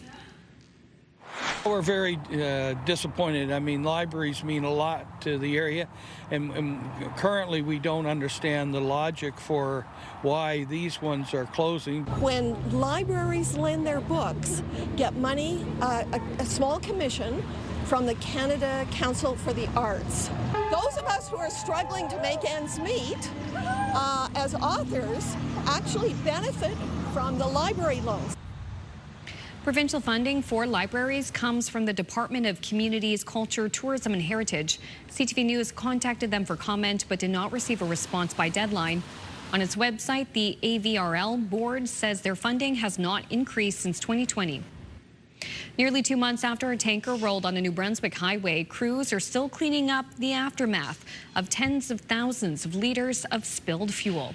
Perio Engineering has so far removed 2,000 metric tons of soil, and they've established clean walls, which means areas around their excavation where they haven't detected certain levels of these volatiles. In early April, a double fuel tanker rolled over on Highway 1 in Newidgewok, resulting in around 36,000 liters of spilled fuel. One eastbound lane remains closed as crews continue to remove contaminated soil from the area. Monitoring wells have been installed on site, while booms and other mitigation efforts have been put in place in the short term to keep the spill from spreading. An Environment Department spokesperson says regular sampling is happening. No timeline was given for when remediation will wrap up, and the crash itself is still under investigation. It's more than a year away, but debate has already begun over what to do when Nova Scotia's rent cap expires at the end of 2027. The 5% cap has always been billed as a temporary measure. Investment property owners say it was always a flawed policy, that is, stopping construction of new rental units. So I think there's ways of... A rent cap is a red flag to investors. It means risk. And as long as that risk is there, there'll be less investment in the area. And we need investment. We need supply. There's big questions to be raised about why Nova Scotia doesn't have a system for above guideline increases. This is a system that's adopted in many other provinces. In the meantime, the province says it's focused on building more housing to help lower costs for everyone. Finally, British soccer star Harry Kane is reacting after getting his first look at a wax figure of himself. Wow. Wow, that's incredible. Could you imagine? The athlete and captain of the English men's national soccer team seemed pleased with the wax figure. It's just like looking in a mirror, it's right? Very realistic. Yeah, those behind the sculpture say it took 6 months to make. Kane is tapped to lead England's soccer team in the World Cup as well. But can these like Tissot wax figures are unbelievable, uncanny. I can't imagine what it's like to have a wax figure made of you. I know. Well, remember we saw Kate Blanchett have it done, and they had to had to stand there and pose for a long time. Yes. And, wild. It turns out really well in most cases. Yeah, in most cases, when it's bad, it's some that are not kind. No. Yeah. All right, let's talk about something else. Birds, one of my favorite topics, as you well know. I know you don't love birds, but you might love these because they are flamingos. They're flocking to Venice. Scientists have noticed flamingos are starting to return to Venice's lagoons. The city's canals get all the headlines, but Venice's lagoons are vital to keeping the local ecosystem in balance. Erosion has taken its toll over the years, and the flamingos are a sign that rebuilding efforts are working. These birds only show up when there is enough to eat, and the flamingo population in Venice has been going up for about 20 years. First of all, I didn't know they had flamingos in Venice. No. They're gorgeous. I like birds. Okay. I don't like flocks. Okay, you know what? It's just like flying towards me. That's what terrifies fair. Like, and who would like that? Suzette Bellywood doesn't like birds. Hitchcock style. She's very vocal about the fact she doesn't like birds. Anyway, that's not the topic of today's Move Morning Chat. No. No, it's definitely not. This is the topic this morning. We're asking, what was your latest, oh shoot, I'm old moment? Send us a text of 10400. We're getting a lot of funny answers already. Crystal, what's yours? Ooh. Did you have one recently? I don't feel old at all. In fact, I'm more childlike now than I was as a child. I love that answer. However, when I'm at a store and I'm trying to read a label on something and I have to call my kids over to read it for me, then I realize, oh man, I guess I am getting old. Learn to see. Yeah. Okay, we're going to take another break here. Latavia has details on the warm-up we're getting, and then Lebanese food. It is part of the annual Lebanese Cedar Festival happening this weekend in Halifax. We are going to get a taste test with some of the volunteers right after this.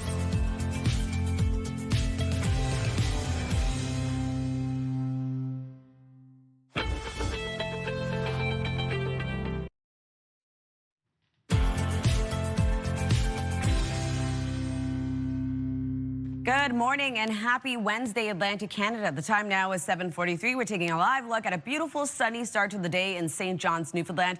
A bit cool early this morning at 5 degrees. We will continue to see increasing cloudiness into the afternoon, but still being left with a mix of sun and cloud. Weather is brought to you by Cummins Trusted Home Standby Generators. We're already seeing temperatures begin to rise. As of right now, cool though in Halifax at 4 degrees, 6 degrees starting off your day in Sydney with 4 in Charlottetown, 8 degrees over in Fredericton, 9 degrees in Happy Valley Goose Bay, and 5 degrees in Corner Brook.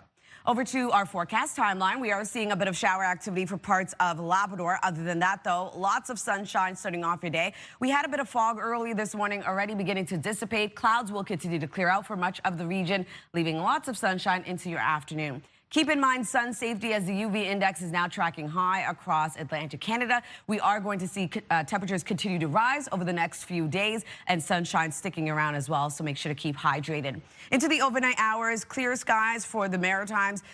We are going to see temperatures cool down, holding on to some shower activity for parts of Newfoundland and Labrador. And then that takes us into our forecast for Thursday. Another beautiful, sunny, warm day ahead as temperatures continue to warm up. If you're wondering about rainfall totals, only seeing accumulation for Happy Valley Goose Bay at 2 to 5 millimeters.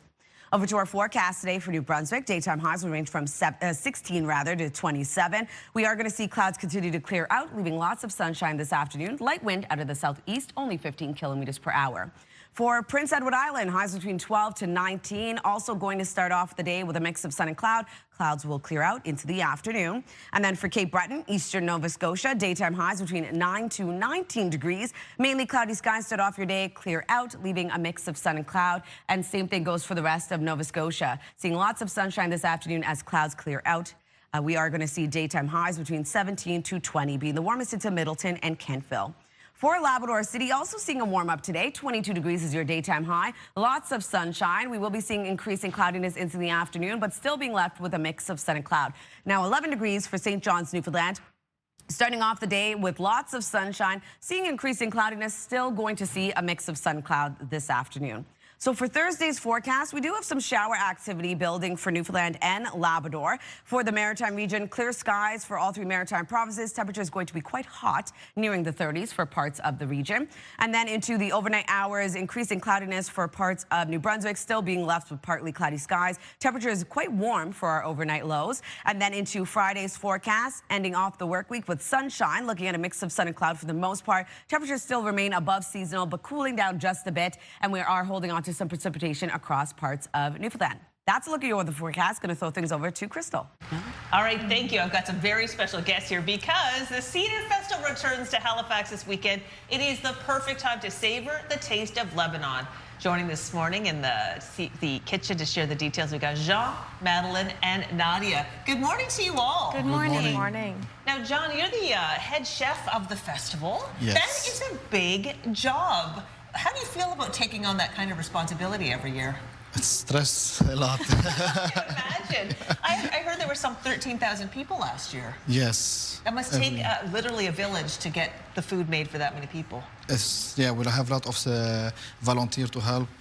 It takes time. Yeah, for sure. You're going to make a garlic sauce for us, and I understand there's only 3 ingredients. Maybe tell us what the ingredients are, and then maybe Madeline will get you to tell me more about the festival. So, Jean, what goes into this garlic sauce? So, with the garlic, we'll have only salt, lemon juice, and oil. That's all what we use. Salt, lemon juice, and oil. That's incredible. Yes. Wow. All right, well, we'll let you work on that a bit. Madeline, tell us more about what's going on this year. Yes, of course. So the festival is happening this year from June 4th to 7th. We're very excited. It's our 19th annual Lebanese Cedar Festival. We have over 300 volunteers that come together to help us with the weekend. There'll be a ton of food available, Lebanese food. There's entertainment. There's dubki dancers, and other entertainment is there as well. We have a kids zone, so it's very family-oriented as well for the children. And we have a market that's new this year. We're very excited about that. So there's a lot going on. You think it can't get better, and then every year there's a little something extra that makes it more special. You have to just keep going back every year. Nadia, you brought in some beautiful jewelry that caught my eye. Why have you brought that in today? We're really excited to reintroduce the Cedar Market, and this year it's going to have some beautiful jewelry available. The two pieces that they'll be showcasing are gold-plated. They have our Lebanese cedar tree, and then the finjan, which is the Lebanese coffee cup. There will also be a wide range of fruits, vegetables, nuts, all really native to Lebanon, as well as local artisans that'll be showcasing their goods. It'll be really great. And then we've made the kids zone bigger so that there's always things for the kids to do all weekend. And then food, lots and lots of food. Yeah, let's circle back to the food, shall we? Because you're making it delicious. Is it ready to go? Does it need to be blitzed some more? Yes.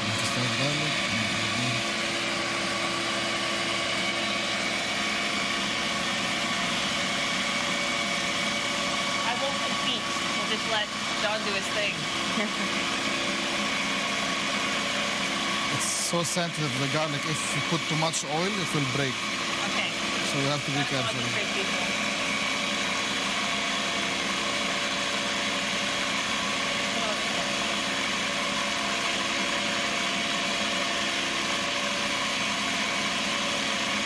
It's really fascinating how it's a liquid and then it turns into a loose solid.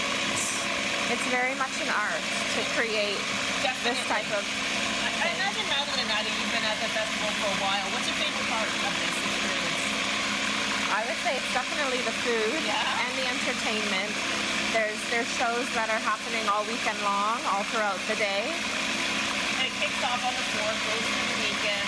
Nadia, what's your favorite part? I'm sure you've got lots of favorites. What's your favorite? For me, it's working with the volunteers. We, literally young, old, we all come together.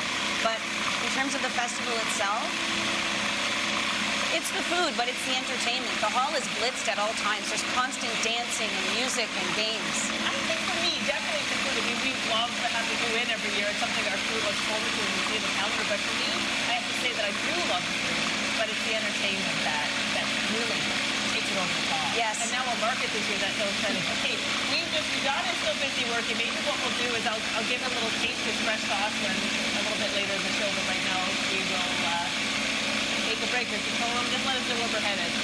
We're going to head to Amanda with Health and Medical News.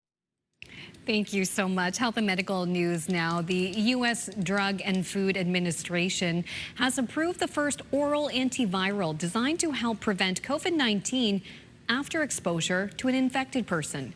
It's one of the topics in your health.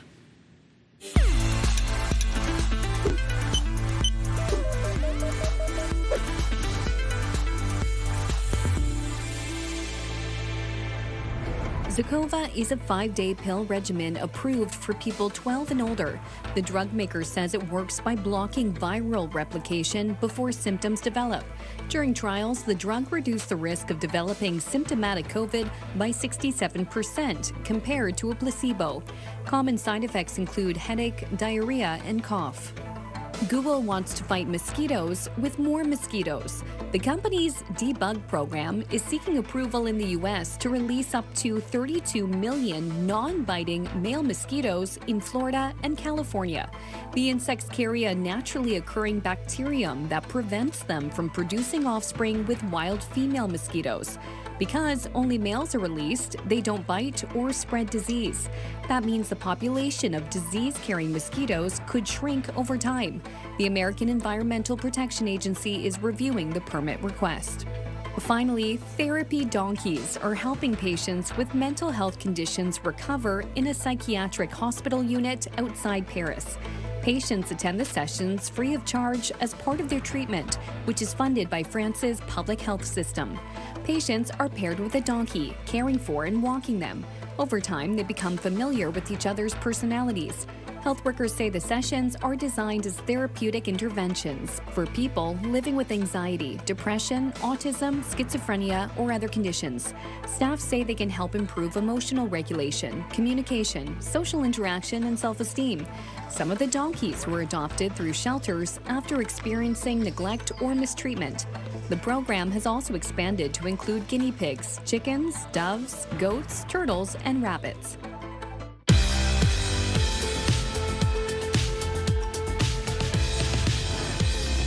We have no milestones to pass along for you today, but if you'd like to see previously aired milestones or find out how to submit one, visit our website by scanning the QR code on your screen. And a reminder, milestones must be received 2 weeks in advance. And the excitement is brewing for this year's Stanley Pup. But this morning, the big question is, will lightning strike a third time this year? ABC's Danny New got a behind-the-scenes look at this year's production of the Stanley Pup Finals. Toronto's roughly who steals the strongman. Score! Next week, the National Hockey League will once again also host the Stanley Pup. For the third year in a row, 32 adoptable rescue dogs, each representing one of the 32 NHL teams, will compete for the most prestigious trophy on ice. Well, actually, it's not real ice, right? Not real ice. Okay. That wouldn't be fair, would it? Would it? To get a behind-the-scenes look at the filming process, I skated over to the NHL headquarters in New York, definitely not to just go hold puppies. The goal is to get pups adopted, and not all pups, older dogs too. It's knuckle pup time! Well, who better to help bring attention to little hockey stars than comedian Kenan Thompson, whose very first movie was D2, The Mighty Ducks. They like each other, Kenan. Oh, we like that. The SNL star will be serving as a celebrity coach for one of the teams. Quack, quack, quack. And filmed most of his contributions from a green screen in New York while the actual matches were taped the week prior in the nation's capital. I hope you win. I'm rooting for you. Thank you very much. Show favoritism. Yes, I mean, we'll see. As long as the dogs find homes, which is why we're really here, folks. Speaking of which, while I was there. What's he going to say when he gets waffle? He's going to go, what? NHL employee James here actually adopted this dog named Waffle because it was his son's birthday. And here is that special moment when two future co-captains became teammates. Happy birthday, Gordon. Hi, buddy. Oh! The Stanley Pup special premieres next Monday, June 8th. And by the way, plenty of the dogs are still up for adoption, which will come through the Brandywine Valley SPCA if you're interested. In New York, for ABC News, I'm Danny New. I'll take them all, please. All right, taking a look at our 3-day forecast. Starting off in New Brunswick again, 25 degrees as your daytime high. Lots of sunshine as clouds continue to clear out this afternoon. Warming up to 29 on Thursday. And we are going to see sunshine stick around to end off the work week. 24 degrees, but we do have a chance of showers into the evening. For Nova Scotia, 20 degrees today. A mix of sun and cloud will clear out, leaving lots of sunshine into the afternoon. Sunshine continues on Thursday with a high of 26. Daytime high remains above seasonal yet again at 26 on Friday with a mix of sun and cloud. Prince Edward Island, 17 degrees today with lots of sunshine as clouds clear out. 26 on Thursday. Sunny skies remain across the island on Friday, cooling down to 18.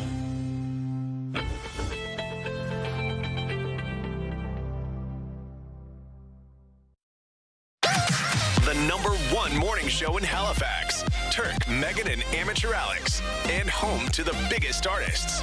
Halifax's #1 hit music station. 101.3 Virgin Radio.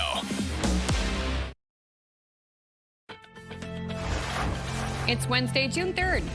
Just ahead on your Morning Atlantic in the news, New Brunswick's Auditor General slamming the province's utility for taking shortcuts on a planned gas plant. We'll have the report just ahead in your news headlines.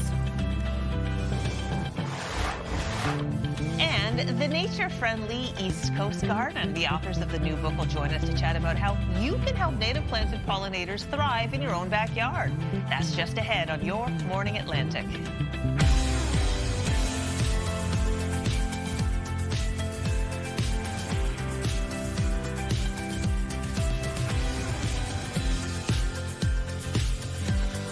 Happy Wednesday. We're in the middle of of the work and school week, and we're so happy that you could join us. And yes, in the next 20 minutes, we're going to be interviewing the illustrator and authors behind this book, which is great because it's all about native species on the East Coast. So it's animals, well, birds, pollinators that thrive in our region, how to work with the soil in our region. And there's like how-tos for everyone. Yeah. Like you don't have to have a green thumb. No.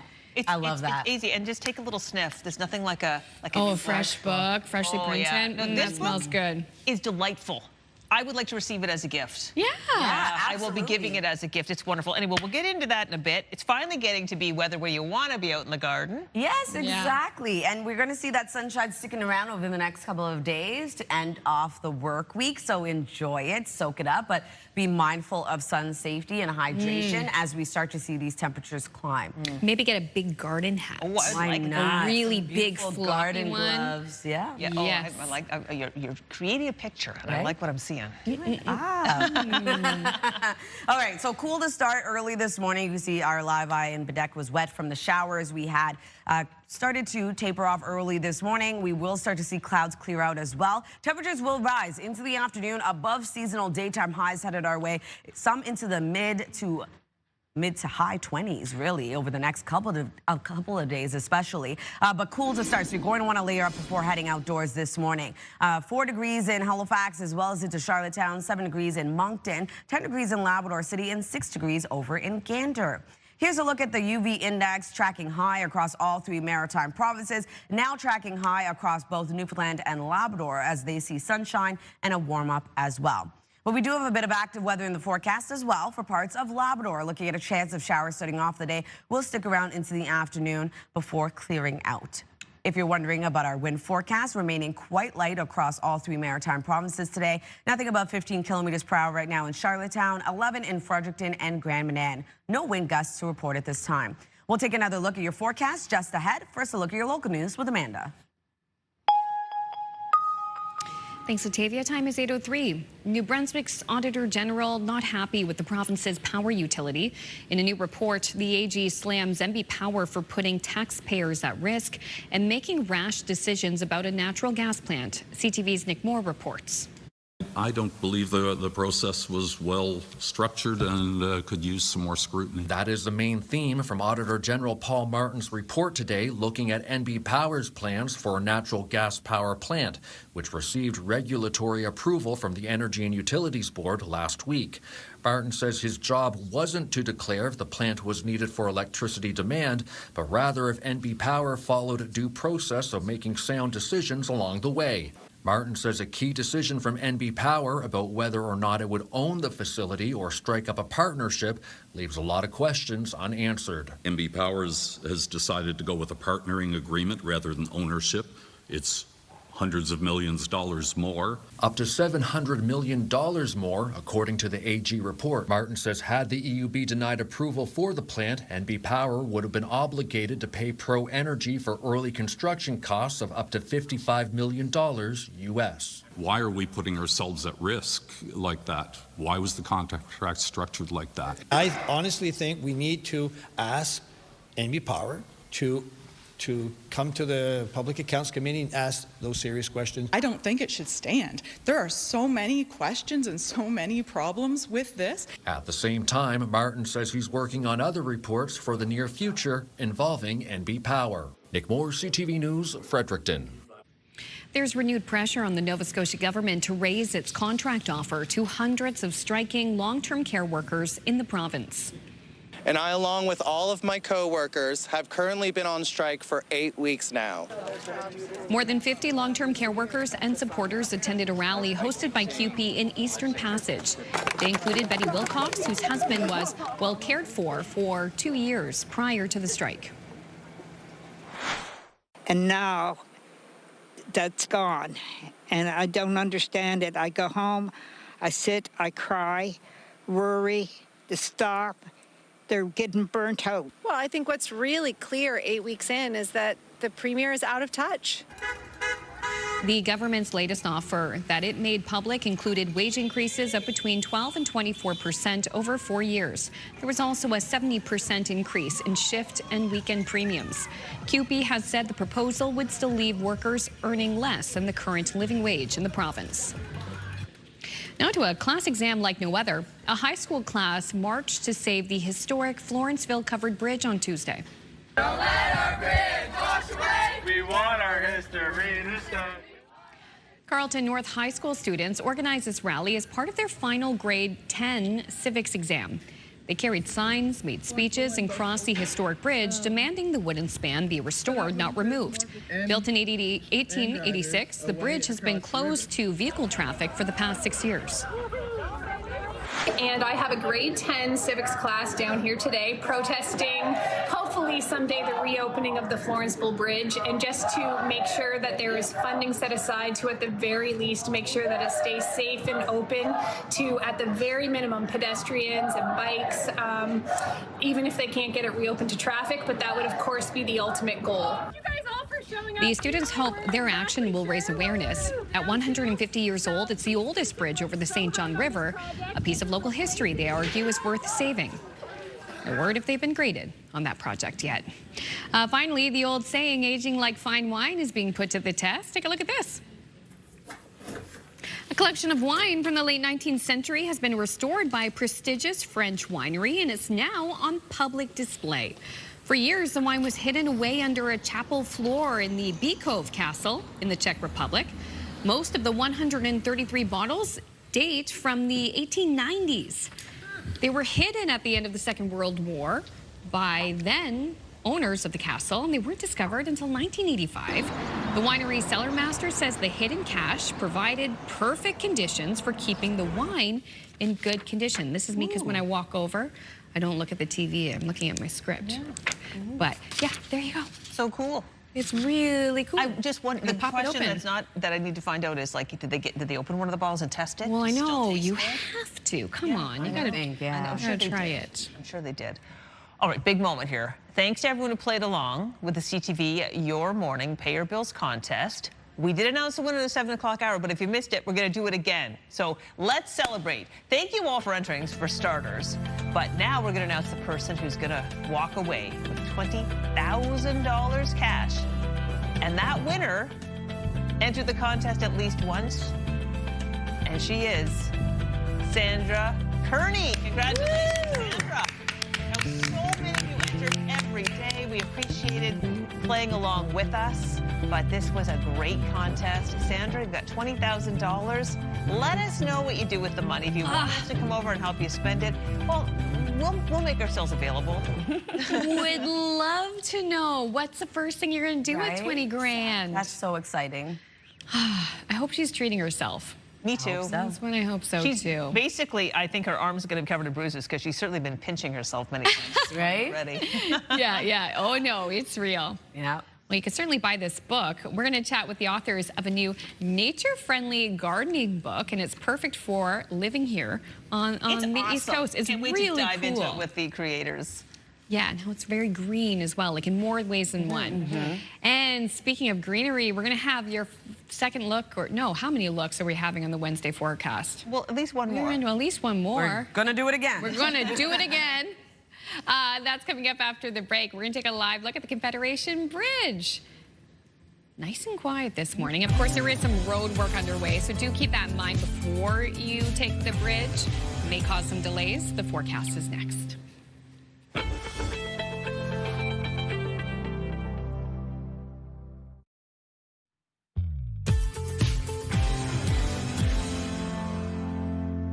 Happy Wednesday, Atlantic Canada. The time now is 8:12. We're taking a live look at Backwell Point. 10 degrees already, starting off your day. Beautiful sunny skies, and that sunshine will be sticking around into the afternoon, so keep in mind sun safety when heading out.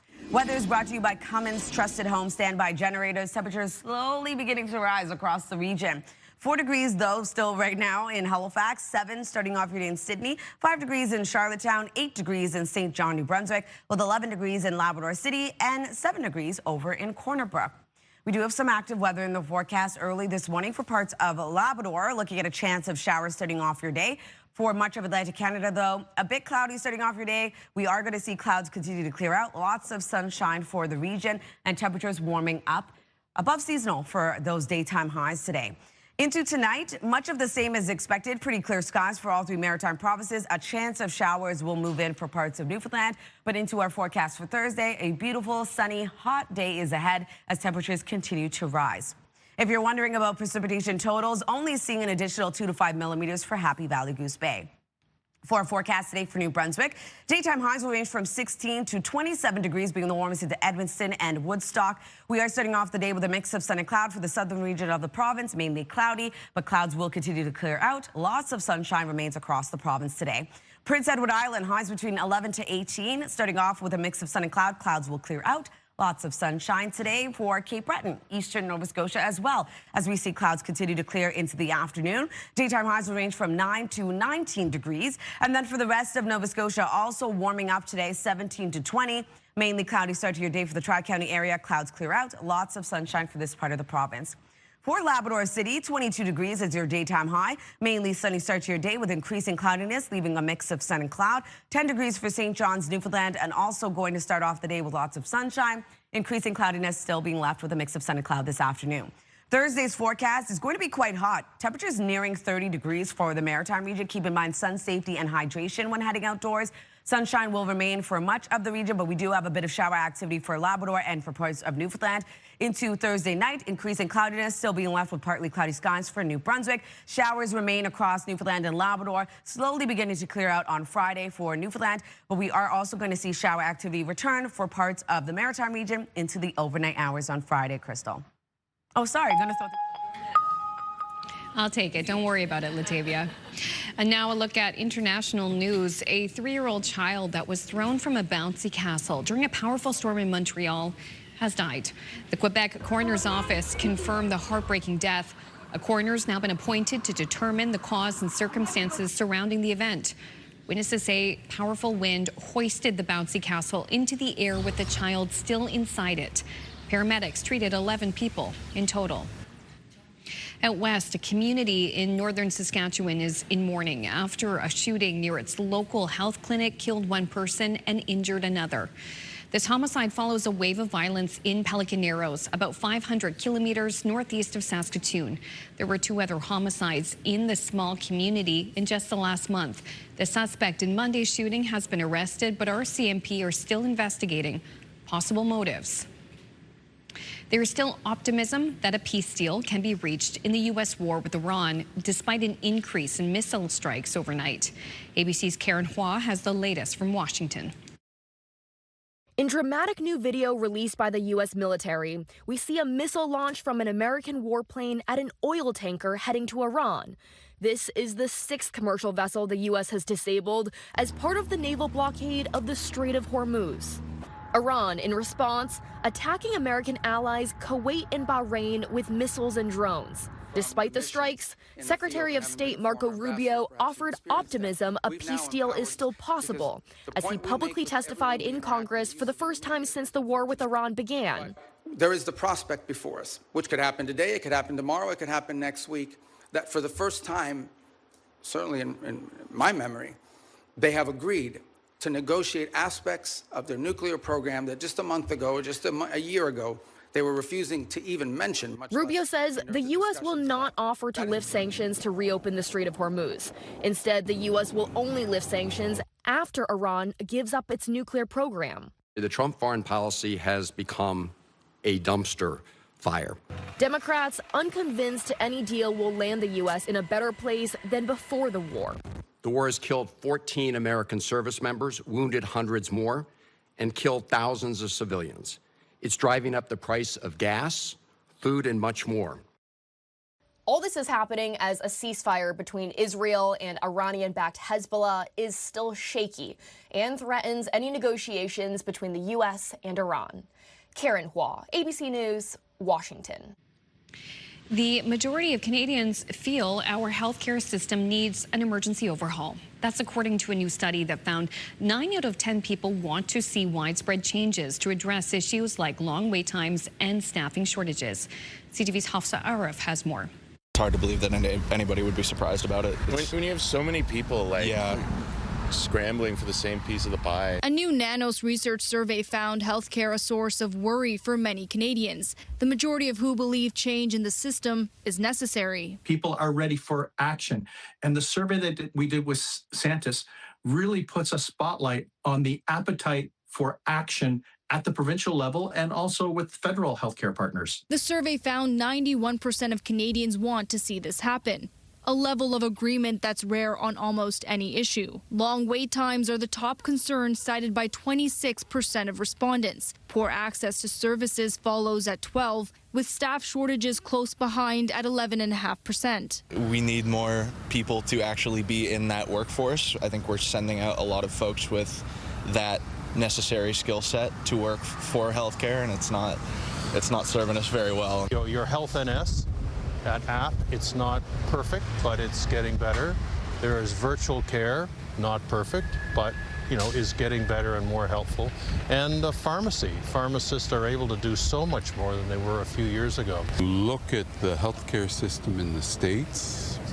It's atrocious unless you have a lot of money, and I mean a lot of money, and can afford the best healthcare and the best premiums. Hafsa Arif, CTV News. Thank you so much, Hafsa. A quick break here in Your Morning Atlantic. When we return, we'll get details on the nature-friendly East Coast Garden book. That's on the other side of this break. Please stay with us. CTV's Your Morning Atlantic. We'll be right back.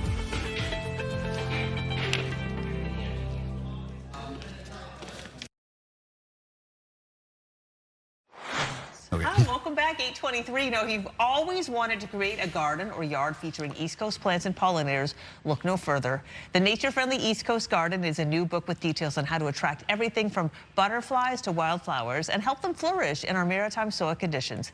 Here to tell us more is author and illustrator Jeffrey C. Dom and John Stone. Welcome to you both. Thank you. Thank you, Crystal. Glad to be here. The book is, in my opinion, a masterpiece.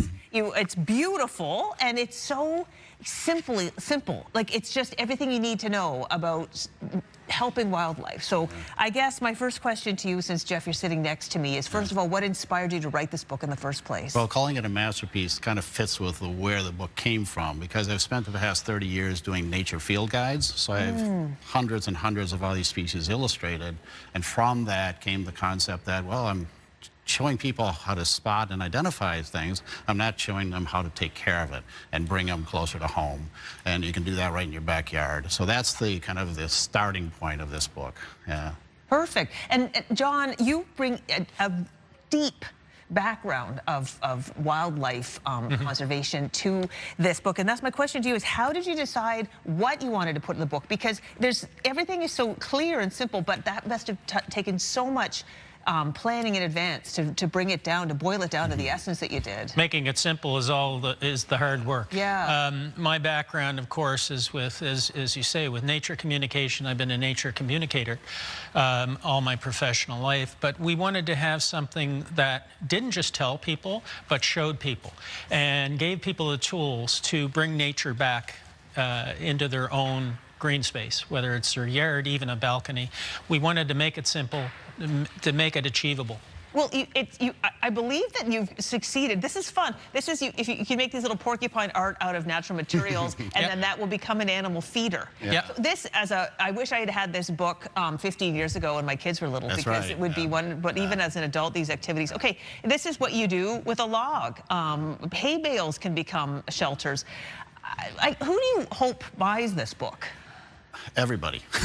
Yeah. There's something in it for everybody. Yeah. The bottom line is we want people to kind of start appreciating what they have outside their backyard, in their backyards. With all the development going on around us, it's going crazy right now, so less and less wild is out there. So the idea is that we want everybody to kind of reconsider their backyard lawns and gardens. So start rebuilding them to think about the wildlife around you and what you need to do to create that more biodiverse environment. For example, you look here, we have a serviceberry, which is probably one of the most useful, single most useful plants that you can plant, because it provides, in the early spring, it provides blooms which nourish pollinators.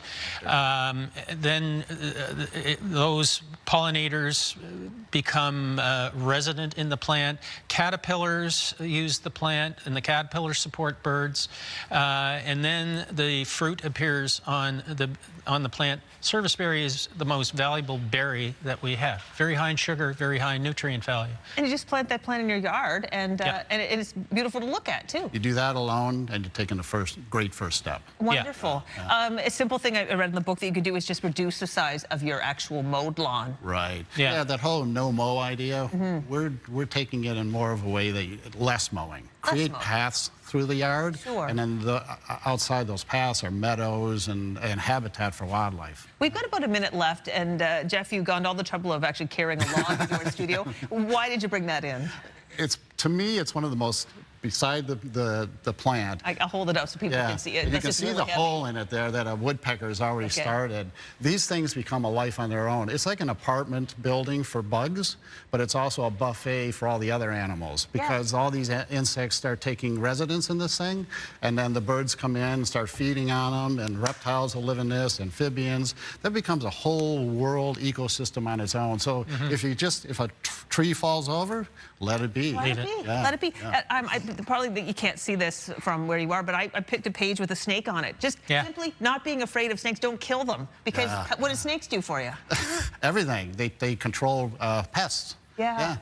All kinds of things. What natural pest control? It's really, what I've learned from this book is it's not that difficult, it's not expensive, and all of us, most of us have the capacity to do a lot of good without a lot of work. And a lot of it's available in your own backyard, just the sticks and the stones and all that stuff. Well, Jeff and John, it's been a pleasure. Thank you so much for coming in. Thank you. The book is by Formac Publishing, but it can be found wherever books are sold. And it also smells great. It's got an amazing new book smell. It's 8:27. We'll take a break and be back to have more of our show after this.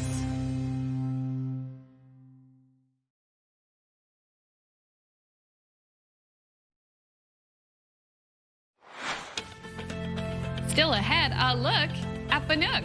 Crystal heads to Dartmouth Lake Bannock to check out the Canoe Club's renovations. I've been seeing it on the outside. I can't wait to see what it looks like on the inside. And you'll see it too in 15 minutes on Your Morning Atlantic.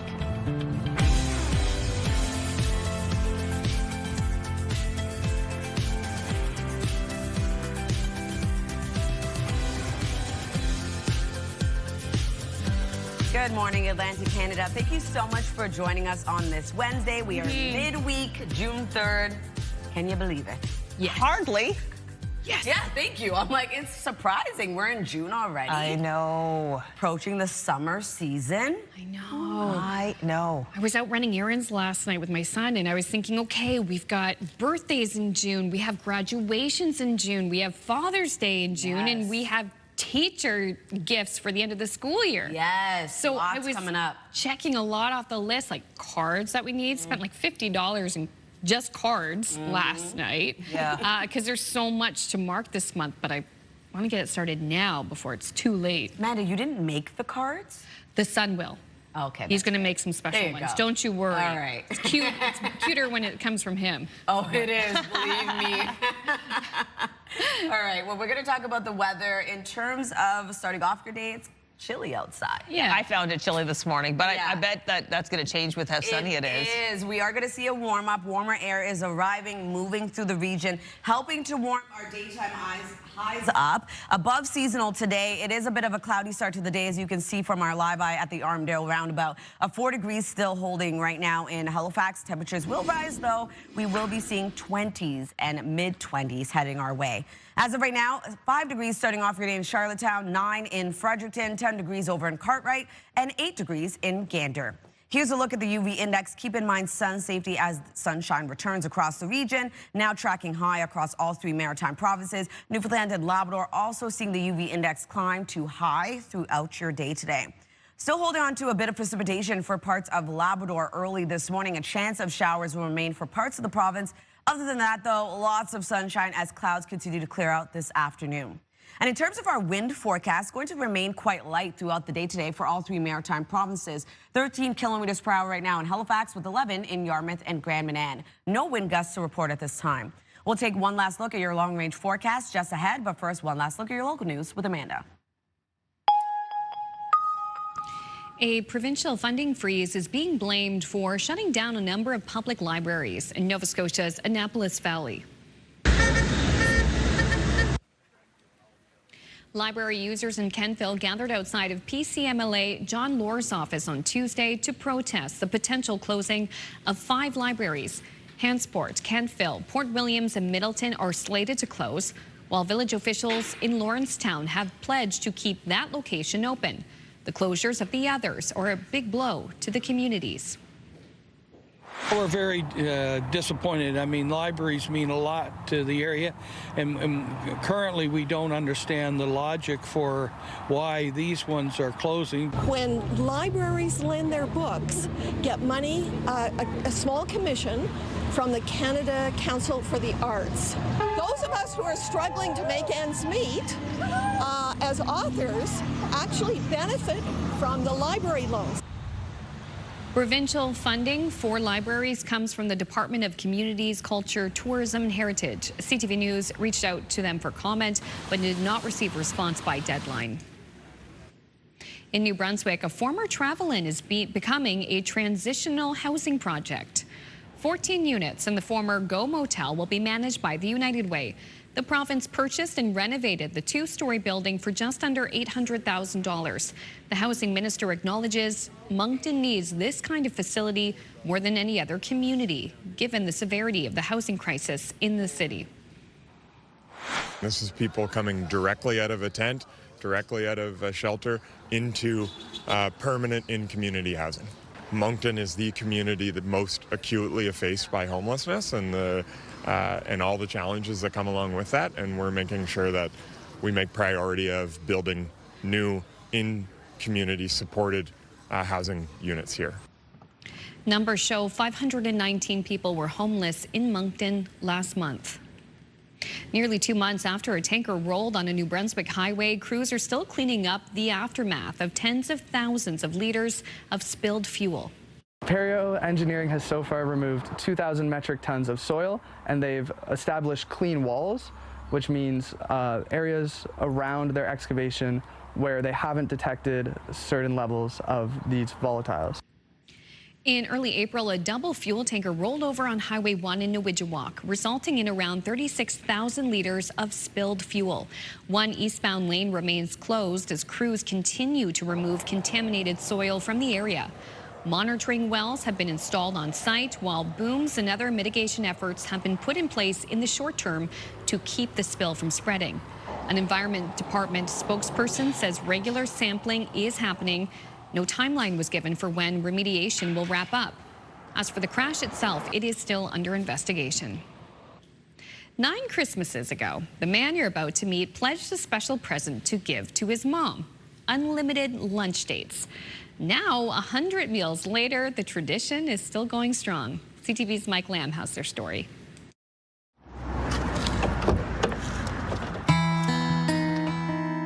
My name is Ed. This is my mom, Georgie, and we're on our 102nd monthly lunch. Christmas of 2017, I'm not even sure how this occurred to me, but I decided that I wanted to make sure that I started seeing her more regularly. Typical guy, I'm bad at this sort of thing, and it's easy for time to slip by, especially when you're busy working.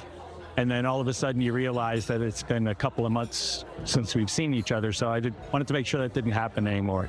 Part of my Christmas gift for my son was this little lunchbox. And in the lunchbox was a note that said, lunch for life. So I look forward to this. Time with your kids is always important, no matter what you're doing. It could be lunch, it could be any number of things. For you. Thank you. In 2018, I was diagnosed with stage 3 ovarian cancer. And during that time, we didn't miss it. We did the lunches after the chemo, after or before the surgery or whatever. And then 2020 comes along and we have COVID. We had one lunch where Ed showed up in a parking lot with a 6-foot table. And then he went across the street and bought Chinese food. And that was one of her COVID lunches. I enjoy spending time with my mom. It's not like a chore. It's just easy, you know, for time to get away from her. So this is important enough that I didn't want that to happen. Oh my gosh, what a great story. What a good son. Great Good idea. tradition. I want to do that. Well, speaking of lunch, it's time for the tasting from Cedar Fest. Our friends from Cedar Fest came in the 7 o'clock hour, made a delicious garlic sauce fresh. This is just some of the food that you can get at Cedar Fest. Now, it starts tomorrow. So it's Thursday, June 4th through to Sunday. It's at the Cedar Event Grounds at 111 Clayton Park. It's going to be amazing. Music, all kinds of information. The details are on our website. There's food, there's entertainment. There's a market this year. How's the food, ladies? There's some tabbouleh here, Fantastic. Falafel. Shawarma. Oh, I gotta try the garlic sauce too. Yeah, I'm jumping right It was in that. made freshly this morning. Oh my God, it's so good. So simple. Olive oil, garlic, lemon juice. Chef Jean El Gabri was making it for us. It was such an... the oil has to go in just so we can't stop. Like it was neat to see the process this morning. In any case, it tastes great. So that's happening starting tomorrow, and I'll definitely be checking it out in person. You're gonna be in for a treat. Oh, yum. Wow. Thank you for lunch. Yum. Yeah, it's delicious. So what else is going on, Latavia? Wow. Let me swallow this food right now.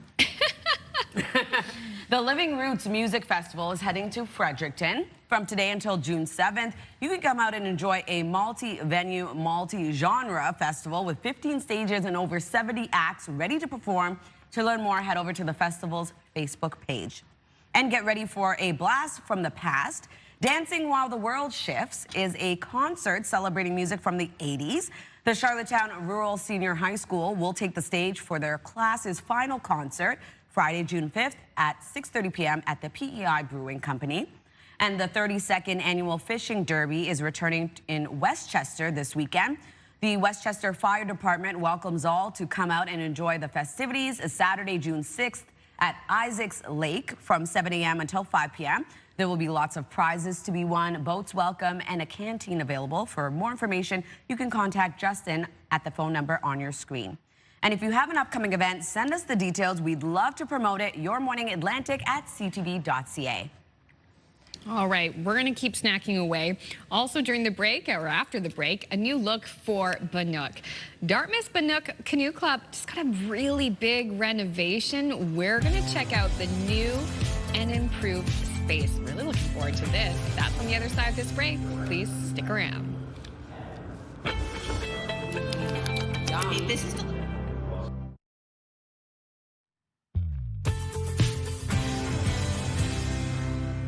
Good morning and welcome back. The time now is 8:43. We're taking a live look at Hampton. 8 degrees starting off your day. A bit cloudy starting off early this morning, but we are expecting clouds to clear out and lots of sunshine to head your way.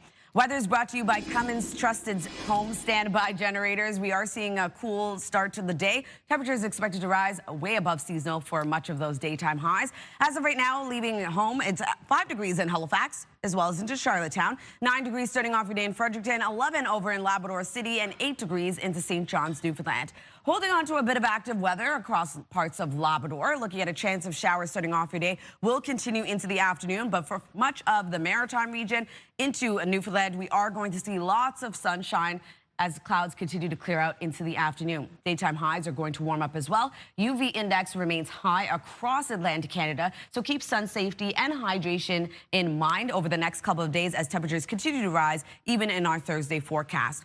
For this evening, we do have a chance of showers moving in for parts of Newfoundland. Clear skies remain for all 3 maritime provinces.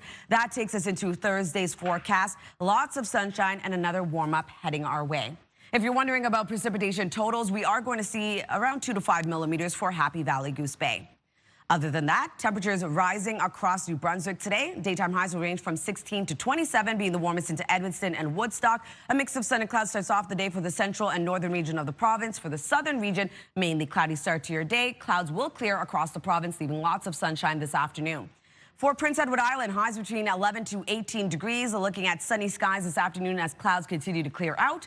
And then for Cape Breton, eastern Nova Scotia, we're looking at daytime highs ranging from 9 to 19 degrees into Amherst and Truro. Mainly cloudy skies start off your day. Clouds will clear. A mix of sun and cloud expected this afternoon. For the rest of Nova Scotia, pretty much the same. We're looking at mainly cloudy skies for the Tri-County area. Sunshine into the afternoon right across this part of the province with highs between 17 to 20 and 22 degrees expected over in Labrador City. Lots of sunshine today as well. We'll be seeing increasing cloudiness this afternoon, still being left with a mix of sun and cloud. 10 degrees for St. John's, Newfoundland, starting off sunny. Increasing cloudiness, still being left with a mix of sun and cloud. Thursday's forecast, another warm-up heads our way as we still hold on to this ridge of high pressure. Sunshine for all three maritime provinces, a bit of shower activity for Labrador and parts of Newfoundland. Into our forecast for Friday, still holding on to some shower activity for Newfoundland, but for the maritime region, another warm and sunny day ahead. That's a look at your weather. Going to throw things over to Crystal. Here we are in Dartmouth on beautiful Lake Bannock. We got the weather we ordered. I'm joined by Anthony Archibald and Debbie Windsor, and we're going to talk about the big reveal of the Bannock Canoe Club Hall. First, though, I'm going to talk to Debbie a bit about the history of the club. Why is the Bannock Canoe Club so essential to this community? Bannock Canoe Club was founded in 1903. That's 123 years ago. It's one of the oldest buildings. Well, it is the oldest canoe kayak club in Eastern Canada. It's an iconic structure. Just look at it. It's absolutely beautiful, situated on beautiful Lake Bannock, and it's been every year now. We see about 5,000 people coming through the clubhouse. It's a wonderful asset for the community. Yes, and it means so much to the community. Both of you are involved because of personal connection. Anthony, why are you so passionate about supporting this club? Oh, I got involved because my kids started paddling when they were little, and then my older daughter, when she started getting more involved, and she was getting a lot of support from the club. So with all that support, I started giving back a bit, and I really have enjoyed the community that the club's put together. Yeah, it's a nice bunch. Your daughter's done so well. I mean, she's been traveling the world as a pretty much Olympic hopeful. That's a lot, but it is pretty amazing, and there are so many strong athletes at the club and on the lake. It's nice. It's really, really nice, and that doesn't come without the support of clubs like this one, and of things other than just paddling. You've got to keep people engaged fully all the time, and it's the club does a wonderful thing at that. It really does. There's a yoga class going on right now, after school programs. Really, it's a community's club. Absolutely, it is a community's club, and Anthony still paddles. I still paddle. I've been here for 35 years, like Anthony. My children started here, so it is multi-generational, and that's just excellent. Well, the place is looking good. I love what you've done with the place, but let's begin, Anthony, with why a renovation had to be done. Well, it's the building, as Debbie said, is well over 120 years old, and they noticed that it was starting to slip a little. It was starting to dip and creak, and once you start trying to fix something, you end up uncovering more and more. And so the decision was made by a great team to just do the whole thing, do it right. Yeah. So that means new foundation, lift the old building, put the foundation in, put the building down, but that gave them the opportunity to also level all the floors, put in ramps, put in an elevator, and now it's fully accessible. Now we have insulation. Imagine solar panels, even battery-powered safety boats. Like, we're really doing our best to take advantage of this and pull it all together and lift it up. Bringing the past into the future. So real quick before we go in, because we have to see this hall, but there's concrete decks now. Concrete decks, yes, both upper and lower. So on the upper deck alone, we have a capacity of 200. So 200 here, 400 in the whole facility inside. It's phenomenal. There's shade underneath. It's absolutely excellent. And I do want to stress something that Anthony said, and that is accessibility. Yes. For the first time in our history, we are fully accessible with lifts, with ramps. Excellent for the community. All right, well, I think we've left everybody hanging long enough. Let's check out the inside. Wow, the place looks bigger and better than ever. Anthony, walk me through the renovation. Oh my gosh, we've got a new full commercial kitchen. We have a takeout window. So this summer, when the kids are outside and in the grass, up on the hill, or they're in the boats in the water, or they're swimming, they'll be lining up at the takeout window for hot lunches and for snacks. That's wonderful. It's going to be amazing. This whole facility has now got an AV system built in, capacity of over 200 people. Like, we're open, and it's amazing. Wow, I want to rent. So anyone can rent this facility, right? Me, anybody watching right right now. We are open for business. I love that. Yes, yes. So anyone can rent it. Just go to our website. It's very clear there in terms of how to do it, how to contact. And as well, the facility is not 100% complete, so we are still open to our capital campaign is still open, yes. So in layman's terms, that means they still have bills to pay and they need money. So Anthony, how do you donate to the project? Well, you can do it monthly or single time, and with donations you get naming recognition. We have a naming board over by the entrance where you came in, and we have boat bays that can be named in honor of someone special. Wow. We have lots of options, and the support from the community so far has been phenomenal. So it's a really wonderful wonderful feeling. Well, as a community member, seeing the building under renovation for so long and now getting to see the finished product, wow, it's beautiful. And it's fun that you could become a member here, or you can even participate in programming here, right? Absolutely. We have a dragon boat program. We have yoga classes, fitness classes, and they're growing. Our dragon boat program is just growing very quickly, and it's open to the community. You do not need to be a member. Well, thank you both for the tour. Now that I've been here, I really never want to leave. Thanks a lot. All right, we put all the information on our website about programming, rentals, and of course how you can support the project.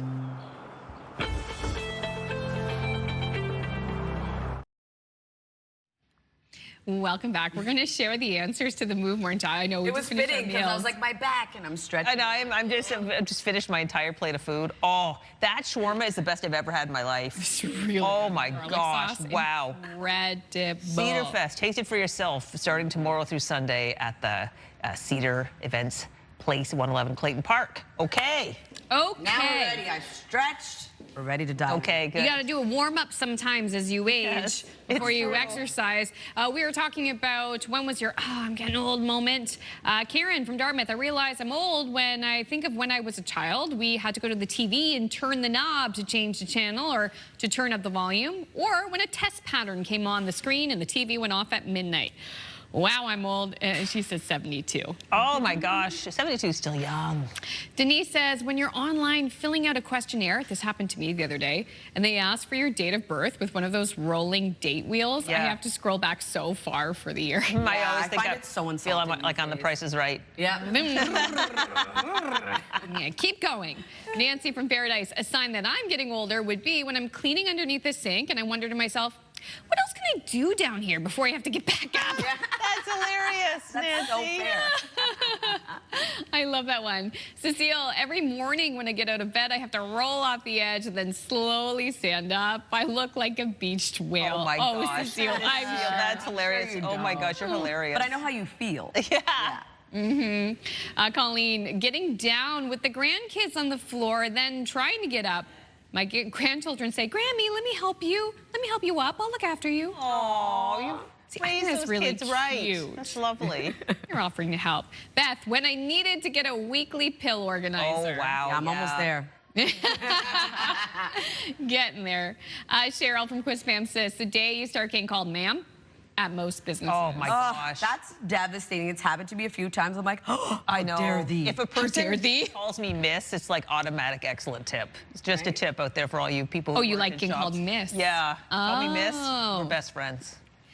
Donna from St. John, there have been many moments throughout the last 20 years. For example, when something comes to mind about a time I've said or done something and my 42-year-old son says, Mom, you're so cute. Oh. Oh my gosh. That's great. Oh my gosh, that's great responses. Thank you, everybody. I know. So thank you to everyone who took the time to send us a message. We love You're not hearing from alone. you. No, you are not alone. We all have those moments. Oh my goodness. But it's great that we can make humor. Like the you know, the beached whale and It's true. Because it's a gift to get older. This is the thing. Yes, so many people don't have the privilege. So in any case, it is midweek. This week is flying by, but we're back tomorrow 6 a.m. for the Thursday edition of the show. We really hope you can join us. And Helene says, have a great day. Look how big she's getting.